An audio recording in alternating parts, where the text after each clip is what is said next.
Because understanding great literature is better than trying to read and understand yet another business book. On the Leadership Lessons from the Great Books podcast, we commit to reading, dissecting, and analyzing the great books of the Western canon. You know, those books, from Jane Austen to Shakespeare, and everything else in between, that you might have fallen asleep trying to read in high school. We do this for our listeners, the owner, the entrepreneur, the manager, or the civic leader who doesn't have the time to read, dissect, analyze, and leverage insights from literature to execute leadership best practices in the confusing and chaotic postmodern world we all now inhabit. Welcome to the rescuing of Western civilization at the intersection of literature and leadership. Welcome to the Leadership Lessons from the Great Books podcast. Hello, my name is Jesan Sorrells, and this is the Leadership Lessons from the Great Books podcast, episode number 161. Yes, we are rolling on and on. We are almost 3/4 of the way fully through 2025. And, we're in the middle of our sci-fi month. So let's go ahead and get this started. From the most important book in the Torah, or what the Gentiles term the Old Testament, comes this interesting story that acts as a chapter break in the much longer story of the seemingly, or must have seemed to him, interminable exile of a man named Moses. And I quote, "Moses agreed to stay with the man who gave his daughter Zipporah to Moses in marriage. Zipporah gave birth to a son, and Moses named him Gershom, saying, quote, 'I have become a foreigner in a foreign land,' close quote." Exodus 2:21-22, KJV. Or, in other translations, the text reads, "I have become a stranger in a strange land." Our book today is probably the best attempt by any human being that I've read to date to attempt to construct how a non-human mind, a stranger in essence, would operate in what to them and to their perception of reality would seem like a very strange land, meaning Earth. Indeed, there is an idea in philosophy and in psychology called theory of mind.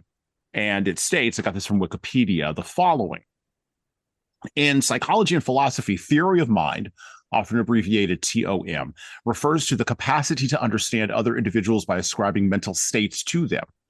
A theory of mind includes the understanding that others' beliefs, desires, intentions, emotions, and thoughts may be different from one's own.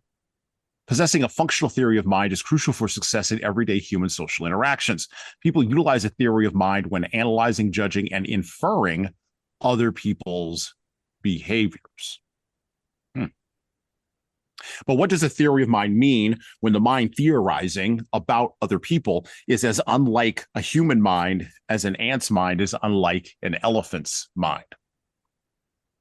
And what does all this theorizing and empathizing mean when we throw into the mix the mysteries of Mars, predicting an impregnable human future, and of course, whatever might or might not have happened at Roswell all those many years ago, as was postulated on that great 1990 show of which I was a big fan, The X-Files. Today, on this episode of the podcast, we will be exploring probably what are some unanswerable questions by exploring insights provided for us from a book that the Library of Congress named as one of the 88 quote-unquote books that shaped America. Stranger in a Strange Land by Robert Heinlein. Leaders, there are more things floating around in heaven and earth than are dreamt of in whatever your current philosophy might be. And of course, we will be joined today on our show by our co-host, rejoining us from episode number 159, where we discussed Philip K. Dick's Do Androids Dream of Electric Sheep, back comfortably and safely from vacationing in an undisclosed location deep in the heart of the American West, which we had to believe several times because he was a ruffian and couldn't control himself. Episode 159.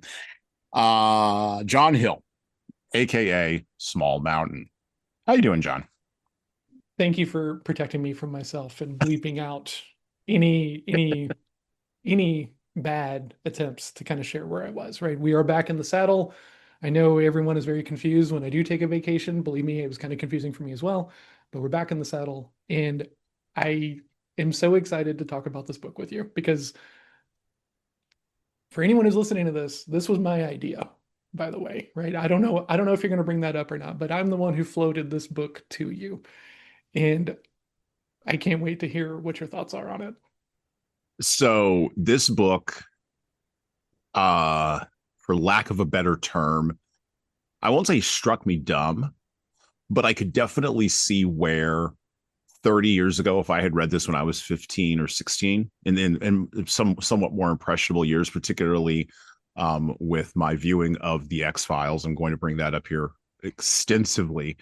And something else on the show, which I almost never get into, my literal encyclopedic knowledge of conspiracy theories of all kinds. You laugh, I'm but not laughing at all. there are when I talk about conspiracy theories, I'm one of those people that tells other people that are getting into conspiracy theories now to don't do it. Don't do it. It's a rabbit hole. And if you go down it, there's never an end. What's his name? Not Lithgow, who was the father in National Treasure, who yells at Nick Oh, Cage. is it John Voight or something like John that? Voight. Yes, it was John Voight. Yeah. John Voight was the actor. He had a great line as the dad. He's like, you're never gonna find a treasure, because then there's gonna be another clue, and then there's gonna be another clue, and then there's gonna be another clue, and then there's gonna be another clue, and then there's gonna be another clue, and then there's gonna be another clue, and you're never gonna get to the end of it. And he's like all frustrated and yelling, and then he runs out of the room. He was right. Maybe not in that He movie. is. But that's if I'd read this book with the way I was deeply influenced by conspiracy theories, and not for like a little bitty tiny bit of time. No, no, no, no, no, no, no, no, no, no, no. All of my teenage years and a good chunk of my 20s were phenomenally constructed around what may be going on the underside of the world that is not quote unquote common knowledge. Mm-hmm. And so that's why I brought up theory of mind. This is why I brought up X-Files. This is why I brought up what may or may not have happened at Roswell. By the way, a conspiracy theory that began with absolutely no help from the internet. We'll talk about that here today. Mm-hmm. So this book would have literally probably struck me dumb if I had read it earlier. Now, having been through all that and having come out somewhat scarred on the other side. The most I'm telling like, ever in history. well, I'm like Jay-Z. What, scars will scab? What are you gonna do? What are you gonna do to me? It's fine. Um, I look at Heinlein. I looked at this piece of writing a little bit differently. But I still have that. There's still that 15 to 18-year-old Jesan in there that's still yelling at me that I'm a punk, and so it's fine. So we're going to explore Heinlein. We're going to explore the theories. We're going to explore the ideas. We're going to explore the big themes from this. I would encourage people to go back and listen to episode number 160, which is our intro episode, where we talk about Heinlein's background. We talk about who he was, how he came to write this book. Something that's fascinating that I would like to bring up here, and I don't know, John, if you know this, but he was a person who he alleged that he finished writing this book in 1950, which I kind of actually believe, and then he withheld the manuscript for 10 years from publication. He made a decision to censor, for lack of a better term, himself, because he didn't think society was ready for his ideas. And so I look at it and I have to put it in the context of that writing, where he goes in the book. Mm-hmm. And then, of course, there's things that, and we'll talk about many of these things today on the show, but there's things that have popped out of the ether that he had no beat on, like zero beat on whatsoever. Hmm. Um, and yeah, so we'll talk about all of that.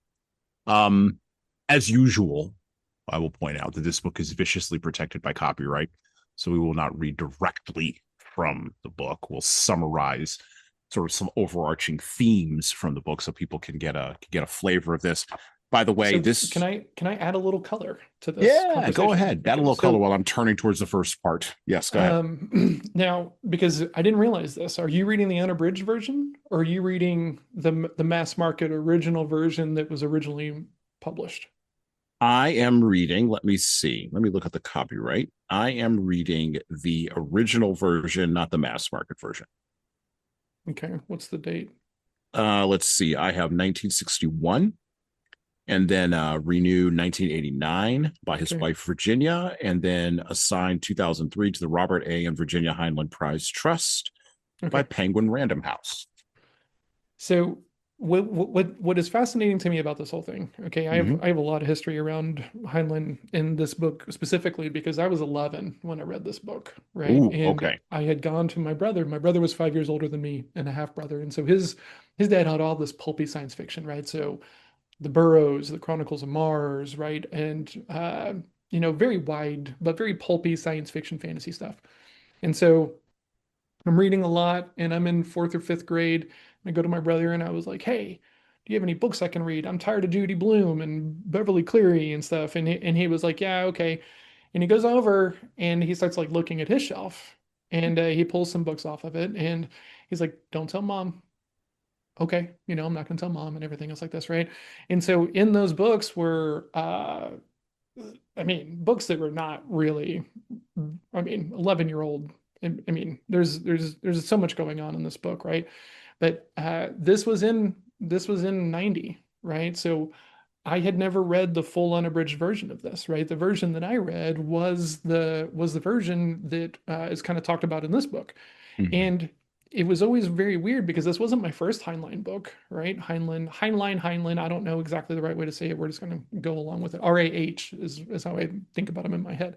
So my path to here was like Number of the Beast was the first thing by his that I had read, and just because the title sounded cool, and it's about multi dimensions and time travel and all this very interesting stuff, but the themes were the same, and so like this was actually my third or fourth book by his that I had read, and it wasn't my favorite, right? Because I was already getting used to this kind of Sorkin-esque dialogue that happens between Heinlein characters, and that wasn't really very prevalent in the other version of it. So um, fast forward to reading this book, right? I go pick it up off the shelf. Now, the the reason why me and my wife are together is actually because of this book, because the first night we hung out after meeting up and going and having a drink together, we get, back to her place, we're hanging out just as friends and all this other stuff, nothing crazy happened. And I see this exact book on her shelf, and I was like, oh, I can have different kinds of conversations with this person and stuff like that. And that's what led to the relationship, right? So she is a fan of his stuff as well. And so she'd read this one and it was her favorite book and it was always very confusing to me. Why? Right? Because to me, it always felt the stuntedest of all the material that I'd read. So fast forward to this, I'm reading it again. It's been a very long time, right, since I'd read it because it wasn't one of my favorites. And I'm going through this book and I'm like, oh my God, like this is completely different. So I plowed through the book last week, right? I read most of it over the weekend. I think I read about 300 pages between Saturday and Sunday. And I'm like floored, but I'm also realizing because I'd read the foreword by his wife about the path of this book and how publishers were asking him to take it down and to make it smaller and everything else like this. So my point of view on it was that he knew that it was going to be polarizing and probably people weren't going to be ready for it. And so I think he took some meat out of it. And I think they were still concerned about how big, like how much it would sell, right? And of course, they're going to talk about it as like they try to censor it and stuff like this, but like it's a business, right? And you can't take too big of a flyer, right? You got to put out something that sells. And when we look at the impact that this book had during that time, I think there's a lot of room to be like, hey, the publishers had some good perspective on chopping this thing down into something that would sell and actually have a chance to like impact. But holy crap, I finished the book and then I went sleuthing to try to go figure out like what are the differences between this book and that, like as a writer, oh man, like he didn't just go through and like chop out huge chunks. He went and he rewrote the whole thing, right? So like you have to go page by page to see the differences, but everything that comes out of it is the depth that makes the book so good in my personal, because now after reading it the second time, I'm like, how did I short sight this book about, because it's talking about philosophy and, religion and great wealth and appreciating and like all these things that like I now have, I guess, connection to. Mhm. And I'm like, God, like, why was I? And then I actually had to go Googling and researching. And then I found this guy who kind of talked about the differences between the original version and the unabridged version. And then, like, there it is, right? That depth, Mhm. that nuance, all of that stuff. And here's the thing, some people don't like it. But if you're a fan of his writing, you're probably not going to like the shortened up version. And that was a whole interesting kind of like moment yesterday after finishing the book and then being like, okay, cool. I want to go see what I'd missed. And I hadn't missed anything, but the depth of it was not present at all. Very fascinating for me as a guy who loves this author, likes this book a lot, coming to it now after a person who thinks and studies these things that I pay attention to. Well, and Heinlein came to, I think, writing this book in a way that was reflective of sort of an overarching ethos that he held as a human being. And his overarching ethos was early 20th century progressive. He was an Mhm. early 20th century progressive Yep. and everything that goes along with that. So, one of the things that we've explored, or one of the themes that we've explored on this podcast heavily, is when you read fiction, looking for leadership lessons from the early 20th century, and I'm talking about the Dos Passos and the Fitzgeralds and the Hemingways and the Faulkners and the folks in that realm, and then everybody that kind of comes off of them, black, white, female, doesn't matter what genre, because they were all sort of aping the same kind of thing because of what happened at the end of World War One, right? And Mhm. they're trying to redefine World War One. So Heinlein was born in 1907, and so being born in 1907, he would have. I mean, he tried to get into the military, and then did serve in the military. He missed World War II by literally that much. And so he had two different strains in his, or two parallel tracks in his head that most moderns don't understand. Like we in the modern era, on the other side of the progressive era and on the other side of the fall of the Berlin Wall, politically and culturally in America, we think that anybody who has served in a war, for good or ill, we think that anybody who has served in a war must be reflexively conservative. We just think that. And part of that, it comes out of our Vietnam experience, where the people who went and served in that war may have been more reflexively conservative than those who were at Woodstock. Mhm. Okay. And by the way, this is just sort of the nature of culture and how the culture like Yep. flows through a nation state, right? But if you look at the progressives from the early 20th century, I give those people a lot of grace. And normally I'm not a person to do that, but I give those people a lot of grace politically, because here's the thing: they didn't know the things we know about Absolutely. Marxism. They Mhm. didn't know the things that we know about Soviet communism. They didn't know the things that we know now about the purges in China. They didn't read the writings of Mao and Lenin until later on. There was actual embargoes on information getting Mhm. out of the Soviet Union that would have caused people to be less, shall we say, supportive of even watered down versions of that. Like Upton Sinclair, if Upton Sinclair had had access to the information that Walter Duranty had access to, he probably wouldn't have been as progressive and as progressively socialist in his writings as he was. Now, with that being said, George Orwell, who was a European, 1984, Animal Farm, had access to all that information because Europe's right there. He had access to all of it. And Orwell was still a card carrying socialist. He believed you could slice that cake very thin and get something off of there that didn't have the gulags and the purges and the famine and the nonsense and the pogroms and the nonsense and the detention camps and the concentration camps. He believed you could throw away all of that and you could still have something that would move the world. And so when he writes 1984, when he writes Animal Farm, those are polemics against Stalin. Okay. he's the first political writer against Stalin in a major genre of any kind post World War II. Mhm. Now, Heinlein, on the other hand, let's talk about science fiction. Science fiction at the time when Heinlein even took it up wasn't, I mean, you had H.G. Wells, and that was Yeah. really about it. And you talk about Edgar Rice Burroughs and pulp, and that was, it was considered to be kids stuff, right? Like comic books, right? It was considered to Yeah. be kids stuff. And so what Heinlein, along with Arthur C. Clarke and Isaac Asimov Oh did yeah. All those was guys. all those guys, and I would throw Ray Bradbury in there, although he's not thrown in there, but I would throw Ray Bradbury in there, and only because he wrote in multiple different genres and refused to define himself. God bless him. Mhm. I love that man. For that, he refused to be pigeonholed. He's like, no, I'm just a typist. It's fine. Just whatever. I love that. But those guys took a genre that was considered to be stuff, to your point, that you would find on a kid's shelf Yeah. and made it something that adults could appreciate. And Heinlein, look, Heinlein was going to put in his progressivism. He was going to put in his ideas about politics. He was going to put his ideas about philosophy. He was going to put in his ideas about the potential human future. But he was also going to bring over that military quote unquote discipline into his writing. And I see strains of that, not even strains of that. That's all over the place in Stranger in a Strange Land. Like you Yeah. talk about him rewriting certain sections. The only way you can do that is if you have a not rigid, but you have the discipline that comes from, and you know what I'm talking about here, the I do. discipline that comes from having marched around and wrote in ROTC for 10,000 years and then thinking that that was the thing you were going to go do, you know? So I look at Heinlein as a rich repository of this kind of that kind of the merging of those two tracks of thinking, the military track and the progressive track, in a way that we really can't not really can't get to. It will take a while for us to come out of this cultural moment to get to I do. somebody like that again, because we're just too bifurcated right now. We're just too I bifurcated on our thought process.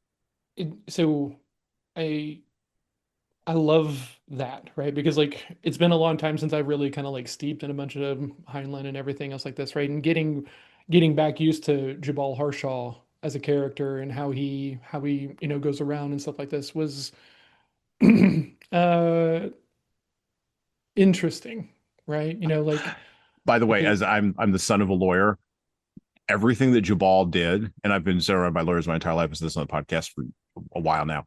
Uh, that's exactly what lawyers do. That's yeah. exactly how they behave. He nailed it perfectly.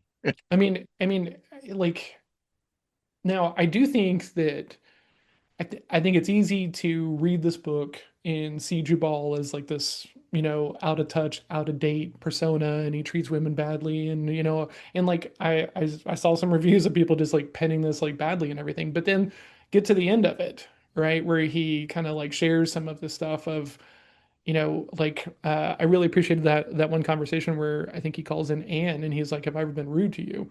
And she was like, "No." Right. And to me, that was such like a moment of like, there is,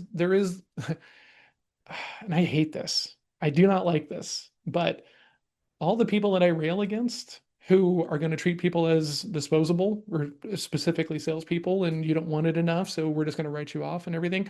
If they run enough volume, they will filter out and be left with people who are motivated by the way that they're motivating them, right? And relationships, I think, are the same thing, right? Some people want a stronger presence and then other people don't, right? And so I was kind of going through it and then I was kind of like, oh God, like, oof, and then, but wait a minute, that's what some people are looking for, right? And Mm-hmm. and like I need to kind of remember that whenever I get a little judgmental and heavy-handed with it and stuff like that, because it's just not for me, and that's okay. Right, right, exactly. Let's do this. Let me summarize part one so people have sort of an idea of what it is Yeah, sorry, we we're got talking we about got here. super No, no, no. sidetracked It's because good. It's good. I It's good. Yeah. yeah, Um, there's so much in this. There's a lot. yeah, there is. I can only read maybe a few pieces here. Heard, yeah. Um, so I'm going to read just the opening of part one that I have, his immaculate origin, and then I'll talk a little bit about what part one is. And by the way, the book is structured really interesting to me in an Agreed. interesting way to me. There's a part one, a part two, part three, part four, and a part five. And it's a well over five, at least the version I have is over 500 pages. And Mhm. so these pages are, I mean, these sections are chunks. Like you have to follow through a narrative structure in this. Yep. And then he very cleverly ties the narrative structure from one section into the next section and sort of Yeah. lets them bleed in, lets each section bleed into the next. So it doesn't feel as if it's bifurcated. And he sort of is he's writing in the mode that, weirdly enough, Tolkien and probably C.S. Lewis were also writing in. The format just shows up different, right? It just shows up it's the same different. stuff that we were seeing in the Philip K. Dick book, right? Of all Right. this like the thing that struck me was how wide the locus is in the beginning, and then how he kind of zooms in, and then all of a sudden Mhm. it goes from, right, because like the first three times maybe, I think it's kind of like, okay, like whoa, right, we're blown back Right. out to space and like all these things, the third planet of, okay, and then I do think he does a great job of just gradually shortening this photo, and then all of a sudden you're back in there, and it's not a jarring effect. Right. And the thing that I appreciate is that it's not the prologue to the chapter in italics, right? Right. And so then they don't have to put any like thought or effort or craft into how they're gonna, right? It's lazy writing, it's lazy world building, right? And Right. as a guy who reads a lot of science fiction fantasy, I just like when people figure out a way to weave it in, as opposed to here's 3 pages of exposition because we're lazy and you're just supposed to appreciate it because this is part of how, like, not be better. Sorry, soapbox, deep breath, woosah. Don't be a lazy writer in any genre. So it's really hard. And I know this as a facilitator who spends, I used to spend a lot of my life, not so much now as I did in the past. But when you are speaking extemporaneously or even from notes, and you are speaking live to a group, like I just did this this weekend, right? Hmm.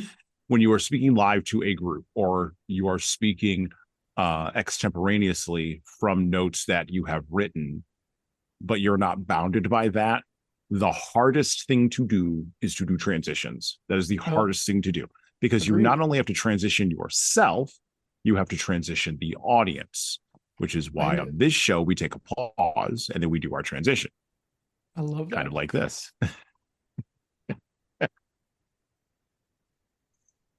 For part one, his Immaculate Origin. Once upon a time, there was a Martian named Valentine Michael Smith. The first human expedition to Mars was selected on the theory that the greatest danger to man was man himself.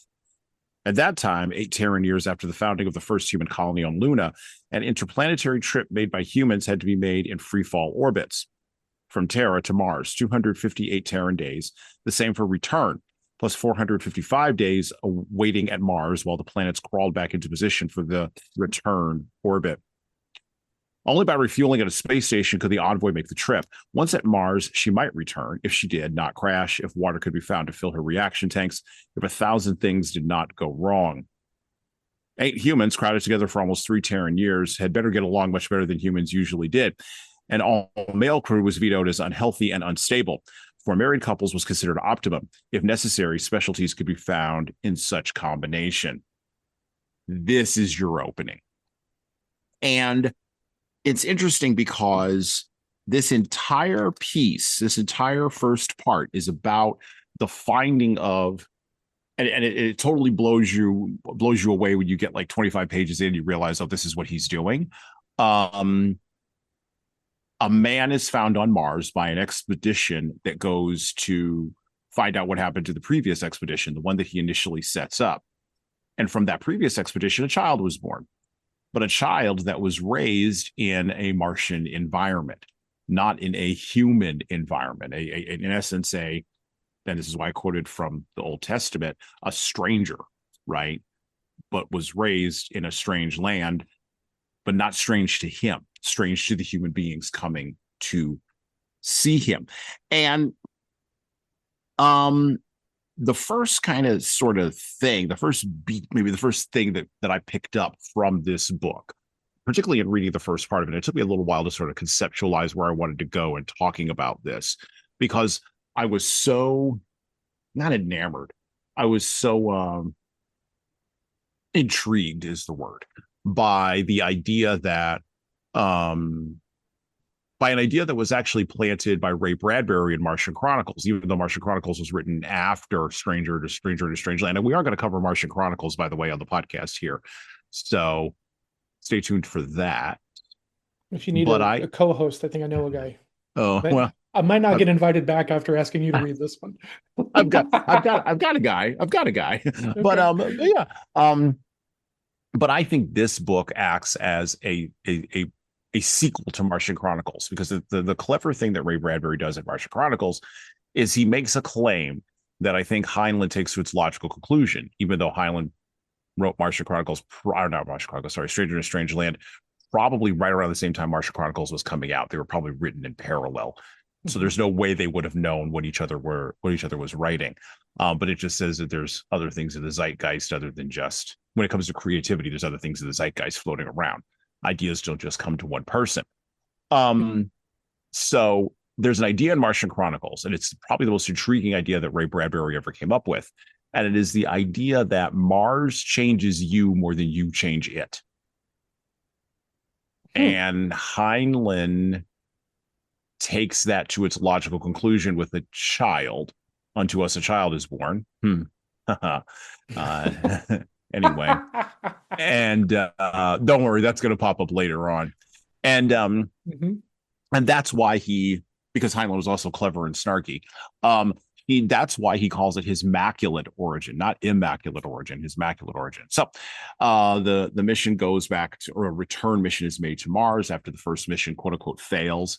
The child is found, all grown up, but having grown up in low Martian gravity and having grown up around, Martian people, if people is really the term that you want to use. And he is then, and even he and she and gender doesn't really stick either. But that person, that entity, is brought back to Earth. And then from there, we kick off into the action. By the way, he's held in quarantine in a hospital initially. That creates some problems. And people are not allowed, human people are not allowed to have interaction with him, with the exception of a nurse named Jill. That's going to be important later on as well.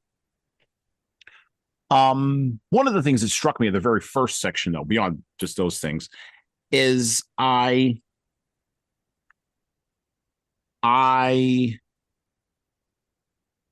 so this book has brought me to the point where I need to admit something on the show. And I talked about conspiracy theories and things like that. I want to believe that all the conspiracy theories are true. I absolutely desperately want to believe that they are all true. And by the way, true meaning factual and meaning non-falsifiable against reality. I want to believe that there are shadowy cabals running things, doing weird stuff. I absolutely want to believe that. I want to believe that there are people in power doing weird things and hiding weird things from us, because from my perception of reality for many years, you get to a certain point on explanations of things, and it's either incompetence and stupidity, or it's competency and venal evil. Those seem to be our only two choices. Now, there is a third option. There, and the third option is, and it is a Minority Report, to frame from another book title by Philip K. Dick. The Minority Report there is that there are good people who have stumbled into bad things. Now, because I filter most things in the world through the way I look at the world, and one of the things that influences my worldview, I said this before with John, one of those things that influences my worldview is my religion and how I interpret that in the world, both for how I walk through as an individual, but also how other systems and processes work, and how I should relate to those systems and what I should do. I do believe that there is good in the world, but I also believe in the existence of evil. I absolutely believe in the existence of evil. Now, how we define evil, what label we put on it, who gets to define it. By the way, this also comes up in part 2 of Stranger to Strangeland. I loved Jubal Harshaw's sort of having to go through his nonsense with all of that. That was great. That was so good. I'm glad Heinlein had the courage and the guts to actually write that down, because he thought, I could tell you for a fact, that's what he thought was going to get him in trouble. I mean, I think it's much more the religion stuff that Oh happens. yeah, it was the religious stuff. It was, but see, the first he writes the first part of that, and then in part 4 and 5, he takes that to its logical conclusion, and he thought that was what was going to get him in trouble. We'll talk about this later on, but what he didn't understand was religion was, and yes, I do mean Christianity in America, was hitting its high water mark in the 1950s, 1960s, and 1970s. That was the high watermark of religiosity in America. Okay. And everything has been, and I know secular atheists and people who come from a more pagan background, people who come from other religious traditions don't believe me. Huh, I'm deep in the Christian religion. Let me tell you, the water is going out of the tub. The water is going out of the tub. We are well on our way to being, I think it will happen in my generation, in my time, to being as irreligious, Christianity irreligious, as most of Europe. Whether this is a good thing or a bad thing, we can argue about. Whether this will free us, like Sam Harris, from our superstition or not, is we can argue about that. And we will, by the way, we'll argue about that. Hmm. But it is, as a matter of factual act, actually happening. And that's what Heinlein couldn't have predicted. But that's going a little bit ahead of ourselves. To pull it back, the question I have for John, because this is a huge question for me in the first part of this, with all my conspiracy theory mindset, belief in evil, all this. Okay. What if, I'm going to ask you a Ray Bradbury question. Oh God. Am I sitting down? Sit down. Here's a Ray Bradbury question. What if the worlds out there are really populated by the leftover signals of our fever dreams? What if people are going to show up? What if aliens are going to show up, not like an Independence Day and blast us out of the sky, Mhm. but instead are going to show up and give us every Edenic thing we could possibly ever want in exchange for our slavery? Wow, That that's where you scares went me with more. this. That Holy scares me more. smokes. That scares me more. Because we'll Wow. just say yes, because we're looking for God. Okay.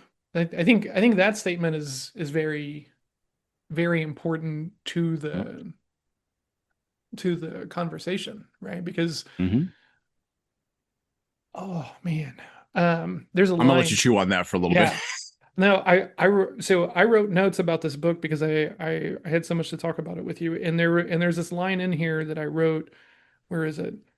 Uh, and I didn't put the page number on this, but it says, "Ben, the foulest sinner of all is the hypocrite who makes a racket out of religion."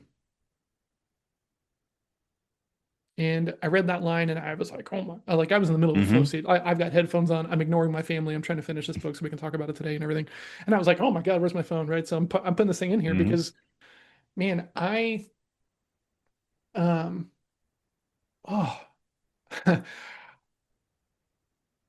I think that the effort to tell people don't even bother thinking about it is a much bigger problem than the idea that like that it might be there, right? Mm-hmm. Because, whenever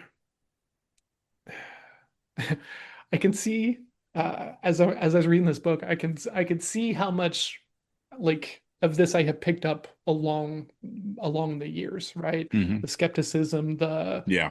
the pushback Yeah. against authority and always being concerned and everything else like this, right? Because like I'm reading this book and I was like, oh, this is very well. I've read a lot of Heinlein, right? Like I mean, I just Mm-hmm. have. So, you know, his idea, like one of his very most popular ideas in all of his books is that like if you've not served in the military, you shouldn't vote.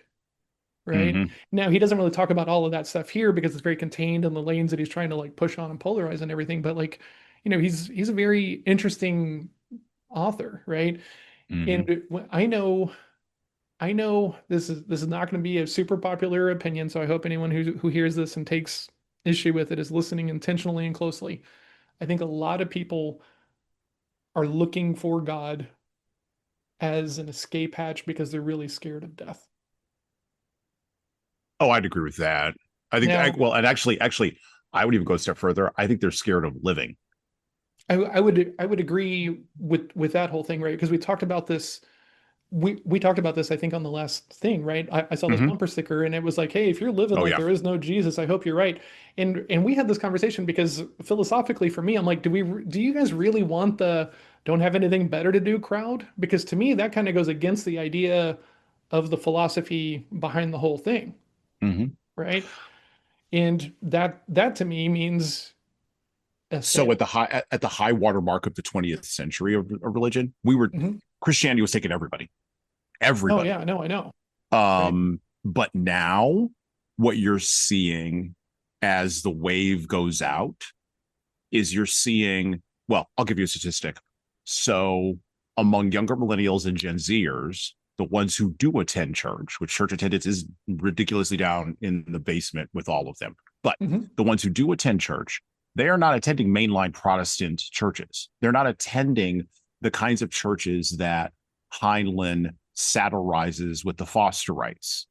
They're not I attending mean, those kinds of churches. They're attending Eastern Orthodox, traditional Roman Catholic, the return of the Latin Mass, the return of traditional Protestantism, the kinds of warfare that people who are not involved with that world don't pay attention to. That's that's going on fair. right now is kind of unbelievable. And Heinlein could not have predicted any of that at all. He would have been That's totally very fair. blind to that. Very Would have been fair. totally blind to that. And so what you're seeing is a return not to not a because younger millennials and older Zoomers and younger Zoomers too have already been through the hedonistic pagan stuff of Brave New World, and they've gotten to the end of from their perspective. They've gotten to the end of that, and now they're asking the meaning question. But they're asking the meaning question without having ever had a religious sort of underpinning, right?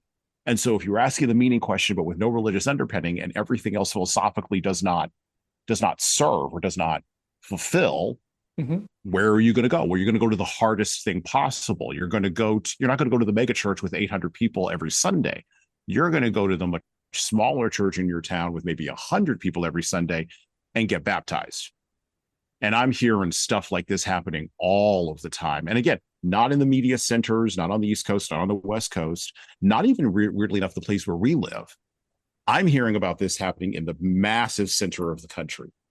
Hmm. And it gives me a chill because, well, for a whole variety of reasons, but one of the things that we've never successfully done in America, ever in a Christian tradition, is we have never and Jonathan Edwards was probably, I was talking with a friend of mine who's a pastor, a little bit, not about this, but about something related to this, but it relates here. He said that Jonathan Edwards was probably who was ahead of the Second Great Awakening back in the 18th century, just before the Civil War. Jonathan Edwards was probably the best preacher that America's ever produced that came out of an American tradition that wasn't trying to do something that came out of Europe. He wasn't trying to replicate a European religious tradition here, but he got a disease at the age of like 45 or 46, something like that, and he died within 48 hours. Oh, wow. Right. Like he hadn't even hit like his peak. And back in the day, you started hitting your peak as a pastor when you were in your 50s because you were old enough to have known something and lived some life, right? Yeah. Okay. Well, once Jonathan Edwards was struck down, for lack of a better term, um, you had a bunch of people fall back into that space. And this is where you get the strains of Mormonism. This is where you get an LDS. This is where you get sort of the more cultish kind of things. This is also where the Baptist church really begins to sort of take off and really begins to arc out from rest of mainline Protestantism. The Presbyterians crack up, the Episcopalians are trying to hold everything together. So all these sects in America start jostling for believers. The Hmm. mid 20th century was the high point of that jostling. Now we're on the downhill slide of that jostling. And what's happening is, again, for those people who aren't paying attention to any of this, because you're in a business context or it's just not something that you care about, or you're doing something else on Sundays, like maybe doing the New York Times crossword puzzle or whatever. Okay, fine. I'm just here to tell you this is starting. The concentration of this is beginning. And I don't know where this winds up. I don't know. I don't know where it winds up at. But I do know that when people don't believe in anything, they don't just go to believing in nothing. They're going to backfill that eschatology with something. And Heinlein knew this too, by the way. Yeah, yeah. That's why he wrote about. That's why he wrote about this. But anyway, sorry. Go ahead. I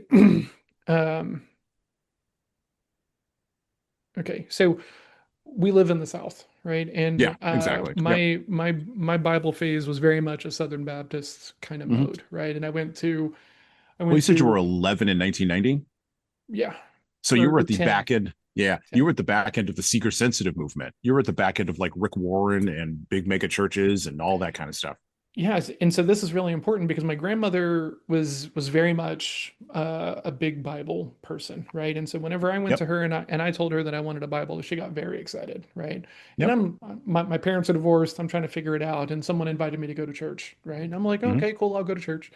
And my grandmother's like a Kenneth Copeland fan, right? She's Oh boy. into it, right? And so Oh boy. every Okay. day growing up in South Fort Worth, right, I'm driving past that gated off compound that is Hmm. his out there in the middle of the boondocks with like razor wire along the top of it. And there's always these events and my grandmother's going to it and I'm reading this book and, kind of doesn't feel like Yeah. it all makes a lot of sense, Yep. and living here in the South with these mega churches, right, and these huge things, and the guys with the planes, and all this other stuff, it does make it very easy for me to reinforce the negative view that I have, right? But that Oh being yeah. said, I I go out of my way to spend time with people who have a spiritual path that is true to them and does not involve me being a project to them, right? Right. Because Yeah. whenever people, kind of get a glimpse of like how I think and, approach different things and stuff like this, there's a lot of people who are like, John, you want to come to church with me? No, thank you. Let's not do that,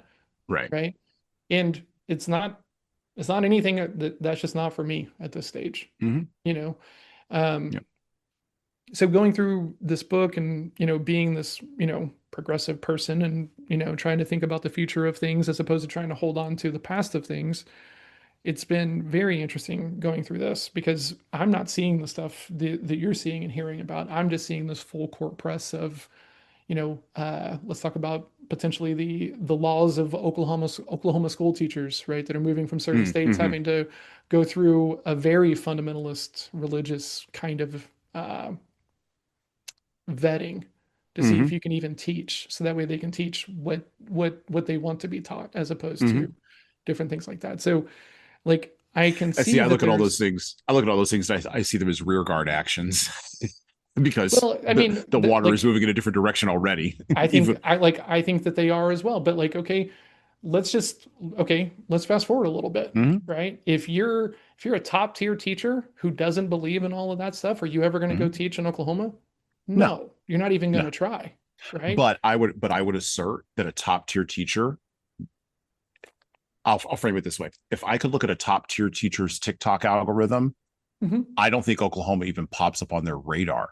No, I know, right? And so essentially in my not so well informed opinion, it's like walling off Japan, Sure.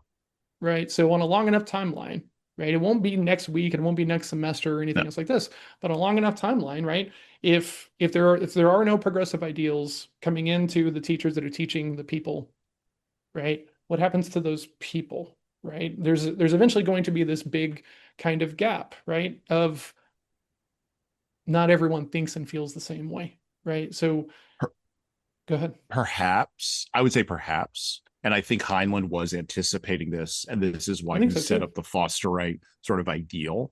Hmm. My thought is, and this is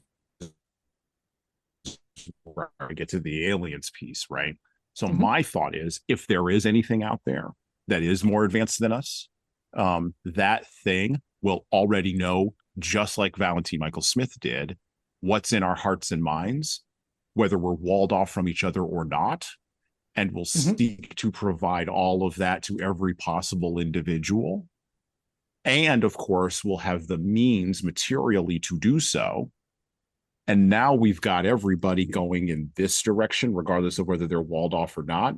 And the people who will really be, well, the people who will be, shall we say, persona non grata at the party are going to be people who are going to look at that and go, "Oh, that ain't it."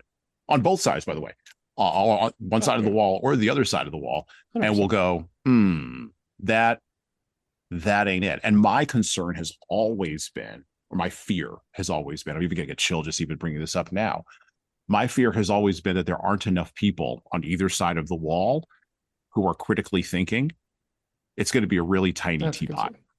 concern. That's my, That scares the hell out of me, actually, to be I, quite blunt. because that's always my biggest concern, right? Because like I don't think that we're served by like the old stuff that like my family would talk about when I was a kid. You know, we don't talk about these things, right? I don't even Yeah. tell you who I voted for. I don't think that's ultimately helping, right? I think that that Right. leads to these little dead zones of understanding other people and asking questions, right? And then it evolves down to, please help me understand how you could even vote for someone else. Well, when you say it like that, you don't have the language to get it, right? And the part that I Mm-hmm. think Heinlein does the most amazing job of framing this up is whenever he has that Stinky Mm-hmm. character who is Arabic, right? Mm-hmm. And Yep. has his map of the world based upon a different language that is not English. And they fundamentally do, I think one of if they didn't do this part in the book, no one would have read the book, in my personal opinion. But him framing that idea that the language create the labels that we use, and if you're not Mm-hmm. using the same language, you don't have a conception or understanding of what these things are, Mm-hmm. is I think like I have goosebumps talking to you about it right now because the art and the elegance, because what I took away from the book is fundamentally so different than yours, right? Because the thing that I took away is like, hey, love is the thing that ultimately matters, right? And it's not whose lane is right and which labels are right, and we're okay. Because that's Mm-hmm. my biggest frustration whenever I talk with a very Christian focused Christian who thinks, Mm-hmm. well, my lane is the only lane. Everyone else is going to hell because okay, so like what about this lane? Oh yeah, they're going to hell too. Okay, so they don't go to, because they don't go to your church. There's nothing of value in any of these beliefs. Absolutely right, right? And those people, in my experience, have the least actual knowledge and understanding of the history around these things. Mm. And it leads to wanting to put the Bible and the book on this pedestal of this is all absolutely correct and truthful and valid. And so that way you can go around and be like, well, yours is garbage because mine has to be true, right? So it creates this gap of dissonance. But this is a strain that has been, it's either been a minority strain or a majority strain in the American Republic going all the way back to the founding. My wife and I were watching John Adams last night. Great, show. I've not Watching it seen with it. Do my, you recommend it? oh, I highly recommend it. Okay, I'll It take a look is on your the, recommendation for sure. yeah, it's the, I watched it myself probably 10 or 12 years ago, maybe. And now, we homeschool our kids. And Mhm. so my wife was like, hey, what's a good thing that we could watch with, my 8-year-old that won't be some stupid cartoon. And I was like, well, we were going to kind of go through the movie list last night, and we were maybe going to do Buried My Heart, Wounded Knee. And I was like, that's going to be too much for him. It was like John Adams is probably a good spot to start, because he already sort of understands a little bit about the American Revolution. He already sort of understands a little bit about intersections between people inside of the American Revolution. He doesn't understand the depth of relationships and all of that because he's 8, and Mhm. everything doesn't have to go to an 8-year-old. You can drip things out. It's fine, folks. You don't have to anyway, whatever. I'm not just radicalizing my child right away. Come on, it's a gradual process, not an immediate one. I have patience. I got a long time. So he understands some of the dynamics, understands some of the things or whatever. And so we could sit down and we could watch this. Plus, it's got old timey sounding language. There's not a lot of there's not any cursing. And the worst thing in there is that, Benjamin Franklin smokes a pipe, or no, John Adams smokes a pipe, and Benjamin Franklin's Benjamin Franklin. Okay.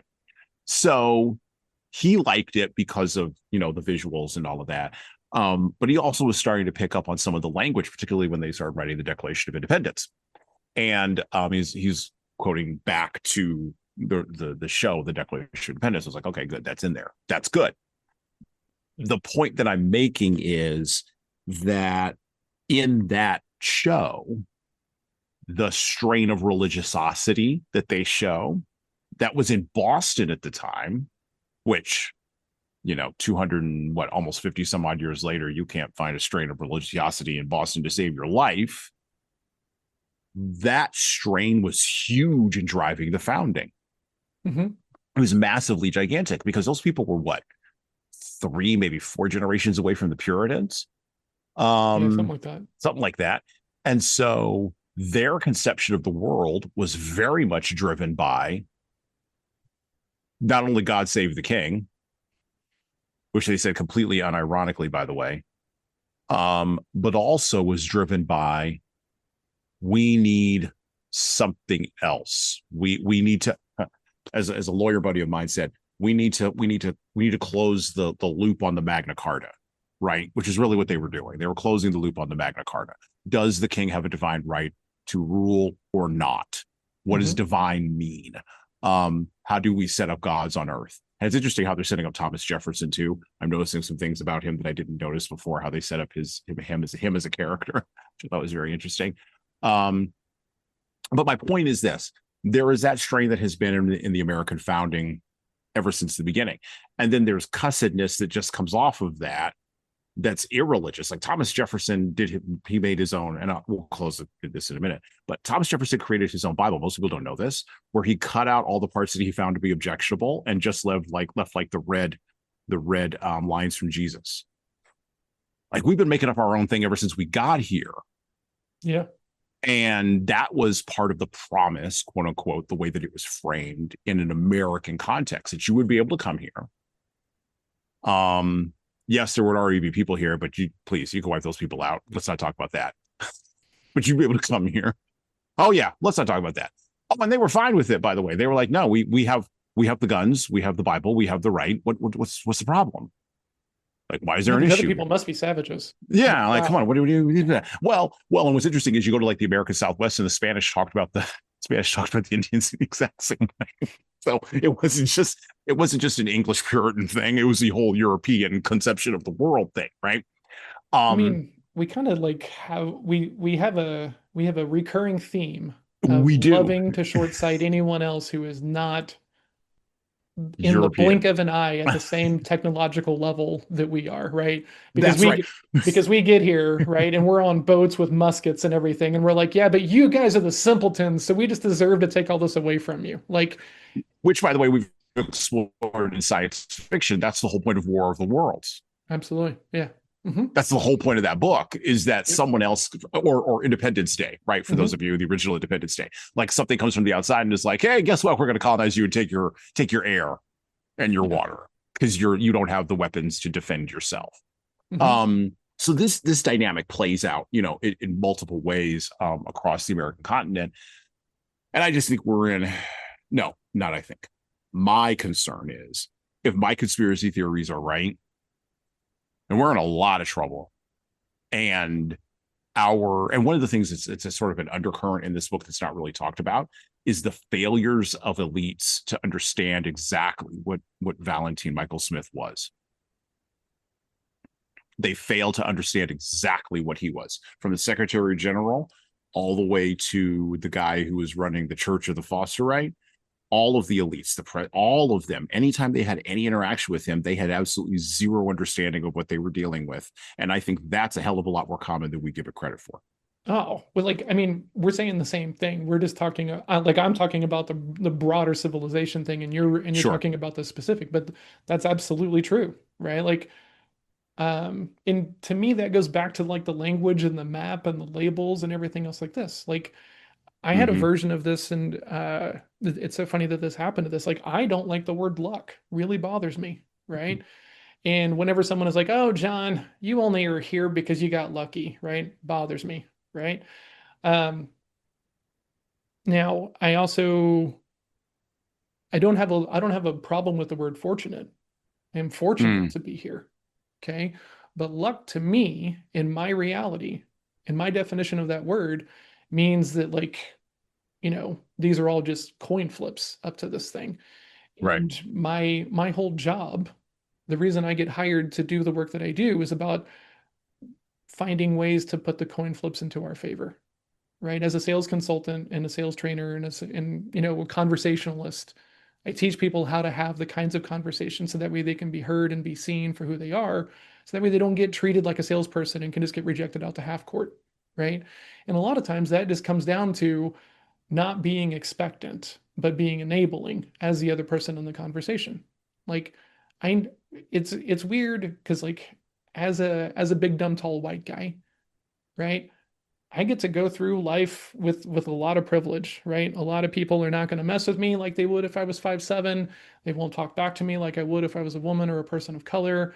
I get a whole lot of leeway. And then I put on my role as a salesperson and I don't get the same leeway, right? I get Hmm. rejected, I get cursed at, I get called everything but my name in some of these situations, right? Just because of the label that I wear. And that label is tied to a lot of stigma, right? And convention of what selling actually is, right? So these people who were like, "Oh, John, you just want to sell me." Well, let's not jump ahead. I don't even know if you're tall enough to ride this ride. Okay. That's just how it works in my head, right? And for all those people who were looking to hold that up so that way they don't have to spend. Okay, cool. Like much like I'm sure you know when you're talking to someone who does not put you in the right bucket. I know when someone is not putting me in the right bucket as a professional person, right? Hmm. And so when I'm going through this book and I'm seeing all these people intentionally kind of, not intentionally, they think that they're making reasonable adjustments to this person, right? It's because they're moving too fast and not giving anyone the benefit of the doubt. They're not taking the time to go figure out, okay, what does the man from Mars label actually mean? What does that mean in practice? Hmm. It's just easier to be, oh, you're stupid. You don't get it. So I'm going to run all over you and you're not going to get any of these things, right? Hmm. The other part I think that the book, I think, does a great job of is like pulling these lanes of the actual reality not being anything close to what people perceive it to be, and he does a really good job of hauling it out, right? He talks Yeah. about Yeah. the part about being really rich and like great wealth and how it's a job in and of itself. And like if you don't want that job, don't even aspire for it because it'll eat Yes. you, right? And I was like, Yes. yep, that's true. And I got to talk about this with all my clients because everyone thinks that they got to be the next Uber, or else it doesn't even make sense to start, which is just the dumbest thing I've ever heard. But it's fine. Let's talk about building something you're actually happy to work in, as opposed to this thing that like is sucking the soul out of your butt. Okay, but we'll talk about that another time. And from that perspective, the Arabic, right, how Jubal reasons these people out so that way they see the gaps in their own understanding, right? They do it about wealth. They do it at the end whenever Ben Caxton goes to the nest and then comes back and he's like, they're not wrong. You're the idiot. Like it Mhm. is so well crafted. And if you have any room to want to think about other things, right? Think about the other perspective, because you sent me the script of this thing, right? And you had this kind of Haysan question in there, right? And I know what you're doing, right? I get it. I get it. You're trying, right? You're trying to push that button. And I was ready for that question, right? Because I fundamentally I go back to that Arabic conversation, right? Mhm. If we lived in a culture to where there wasn't a press for religion, okay? And if, because when I hear you talk about how it's trending downward, right? I perceive you to see that as a negative thing, okay? And I can understand why. That's fine. I'm not here to argue that. But what I think is the only reason it was that high was because there wasn't room for people to be themselves and to be like, hey, I don't see value in that. So I'm going to go off on my own. I'm going to go educate. I'm going to inform myself. I'm going to go read these other books as opposed to just listening to the guy in the front of the pulpit tell me that it's not worth my time, right? Like, and that's Yeah. where that line that I put out to you is so interesting to me. But I also love how he talks about, and I forget the page of this book, but he talks about how so much religion is around this like huge leap of faith, right? And they put it up Hmm. there, and I could remember going to people as a kid, right? I'm going through my Bible phase. I'm going to disciple now in church camp. I gave up and gave my testimony because someone told me on that I'm not a real Christian if I don't do this thing and everything else like this. And then I'm going and asking, like, how do we know? How do we know? How do we know? And it was just faith and faith and faith and faith and faith. And it was just like, cool, can't go with you. Right. Like Hmm. I just can't. And I think the idea that like language provides a different scaffolding, a different way to think about labels and interpretations of them and stuff like this. Because if it really is just about love, right? Is any lane that pushes love ultimately that bad? I mean, isn't it better than like not believing anything at all and pushing people away, because there are so many of the used car salespeople pushing that method of like, hey, you know, the Fosterites, I've been in those conversations, right? Well, hey, you're a sinner. You can still come to church with us. Okay, cool. How excited am I supposed to be now? So it's interesting. So let me do this. Let's transition to the second part because I want to Sure. talk about Jubal, Yeah, I because want to talk about Jubal's Jubal a lot. critical to Yeah, understand all of this.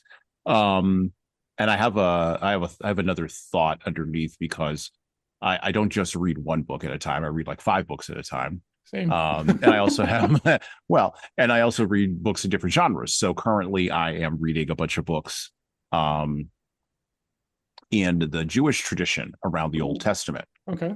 Okay. And Judaism may have something for you, or an answer to a question that you actually have, at least as I understand it from my extremely limited understanding of what exactly is going on in that faith tradition, which informs not necessarily American Christianity, but which informs Christianity, period. Which I think is also something that Heinlein misses. This is why he leaps to Islam, which is fascinating to me. And he didn't leap backward to Judaism. That's incredibly fascinating to me. And I'm going to tell you I why in a think he minute. does it like I mean, my perspective is that he's doing it to piss people off, right? I think Yeah, if he made it Judaism, it would be close enough that a lot of people would be like, yeah, we can believe the same things. But when we take like in it wasn't like in like the 80s and 90s where like, hey, let's just put a guy in the cape, right? And I'm forgetting what the actual technical term is, but let's put someone in Middle Eastern garb and make him the bad guy, right? sure. Yeah. We're not in that part of the culture, but I think that if he hadn't made it Arabic in something so big and so known and so much of like, oh, against us, we can't ever be on the same page, I don't think anybody would have taken the note. I think he made it Arabic because in 1950, no one knew, and or no one knew. Very few people in America knew exactly what was in the Quran, because during that period of time in the Middle East, if you go back and look at it, they were just coming out of British colonialism, which is why the character in here, sort of is framed in a British context. Hmm. The other thing that had happened, which was a big geopolitical event, was the Nuremberg trials. And so you weren't going to go and beat up on the Jews, because from your cultural perspective in 1950, they'd already been beat up on enough. I mean, the modern nation state of Israel wasn't established until 1948. So the time that Heinlein is researching and writing and putting together his thoughts for this book, the modern nation state of Israel is beginning to rise. The Nuremberg trials are happening. We are actually finding out, not actually we, the world is having to deal with, particularly the secular nation state world, is having to deal with what they let Hitler get away with. A lot of dynamics there. And so I wonder if he picked Islam because it was the least offensive option out of the three. That's what you find a point in a time when least offensive meant nobody knew enough to go and check him or go and correct him, right? And he could be sort of and I'm not from a malicious standpoint, but he could sort of be the person who kind of defines this as an exotic other, which Edward Said would come along a lot later and talk about the othering of the Orientals, which, to Heinlein's credit, he doesn't use that term here in the book, but that was something that was floating around in the 50s and 60s in America. I mean, the Shah of Iran was running things in Iran from the Shah was running things in Iran from the 1950s to the 1970s. I mean, Iran was a modern, if you look at pictures from that time, Iran was a modern Persian nation state. You had Hmm. people walking around, women walking around ungarbed. At the same time in Turkey, I can't remember the general, but he had banned all fundamentalism. Period. Full stop. He said we're going to be we're we're going to be a modern nation state, and so he took all those people that we currently associate with fundamentalist Islam, and he basically locked them up in gulags and told them to shut up. Which is like absolutely the best way to quell any kind of like Oh outside yeah, perspective and it movement, didn't right? turn out to be a problem at all. No, it's fine.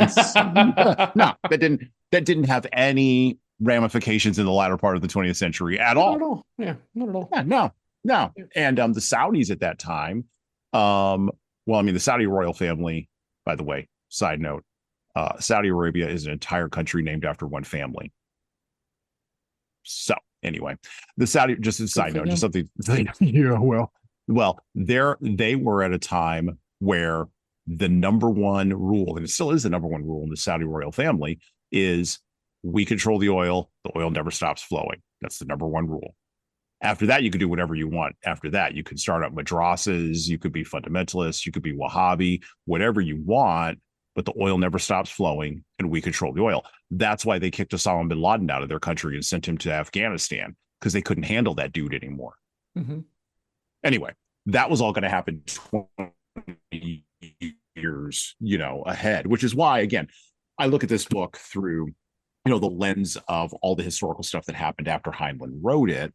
And so, to your point, I get what you're saying, but I think at that time it was considered an exotic religion that would have been the religion of modernity. Absolutely. Moving forward. Now, and heard, yes, right. It is so unknown that he can kind of drop his flags, right, and there's not going to be a whole lot of people over him and everything else like this. But I've read a lot of this guy. I don't think he's pulling punches in the name of, well, these people have been beat up enough, so let's find someone else to beat up on, right? Like I don't I don't see him.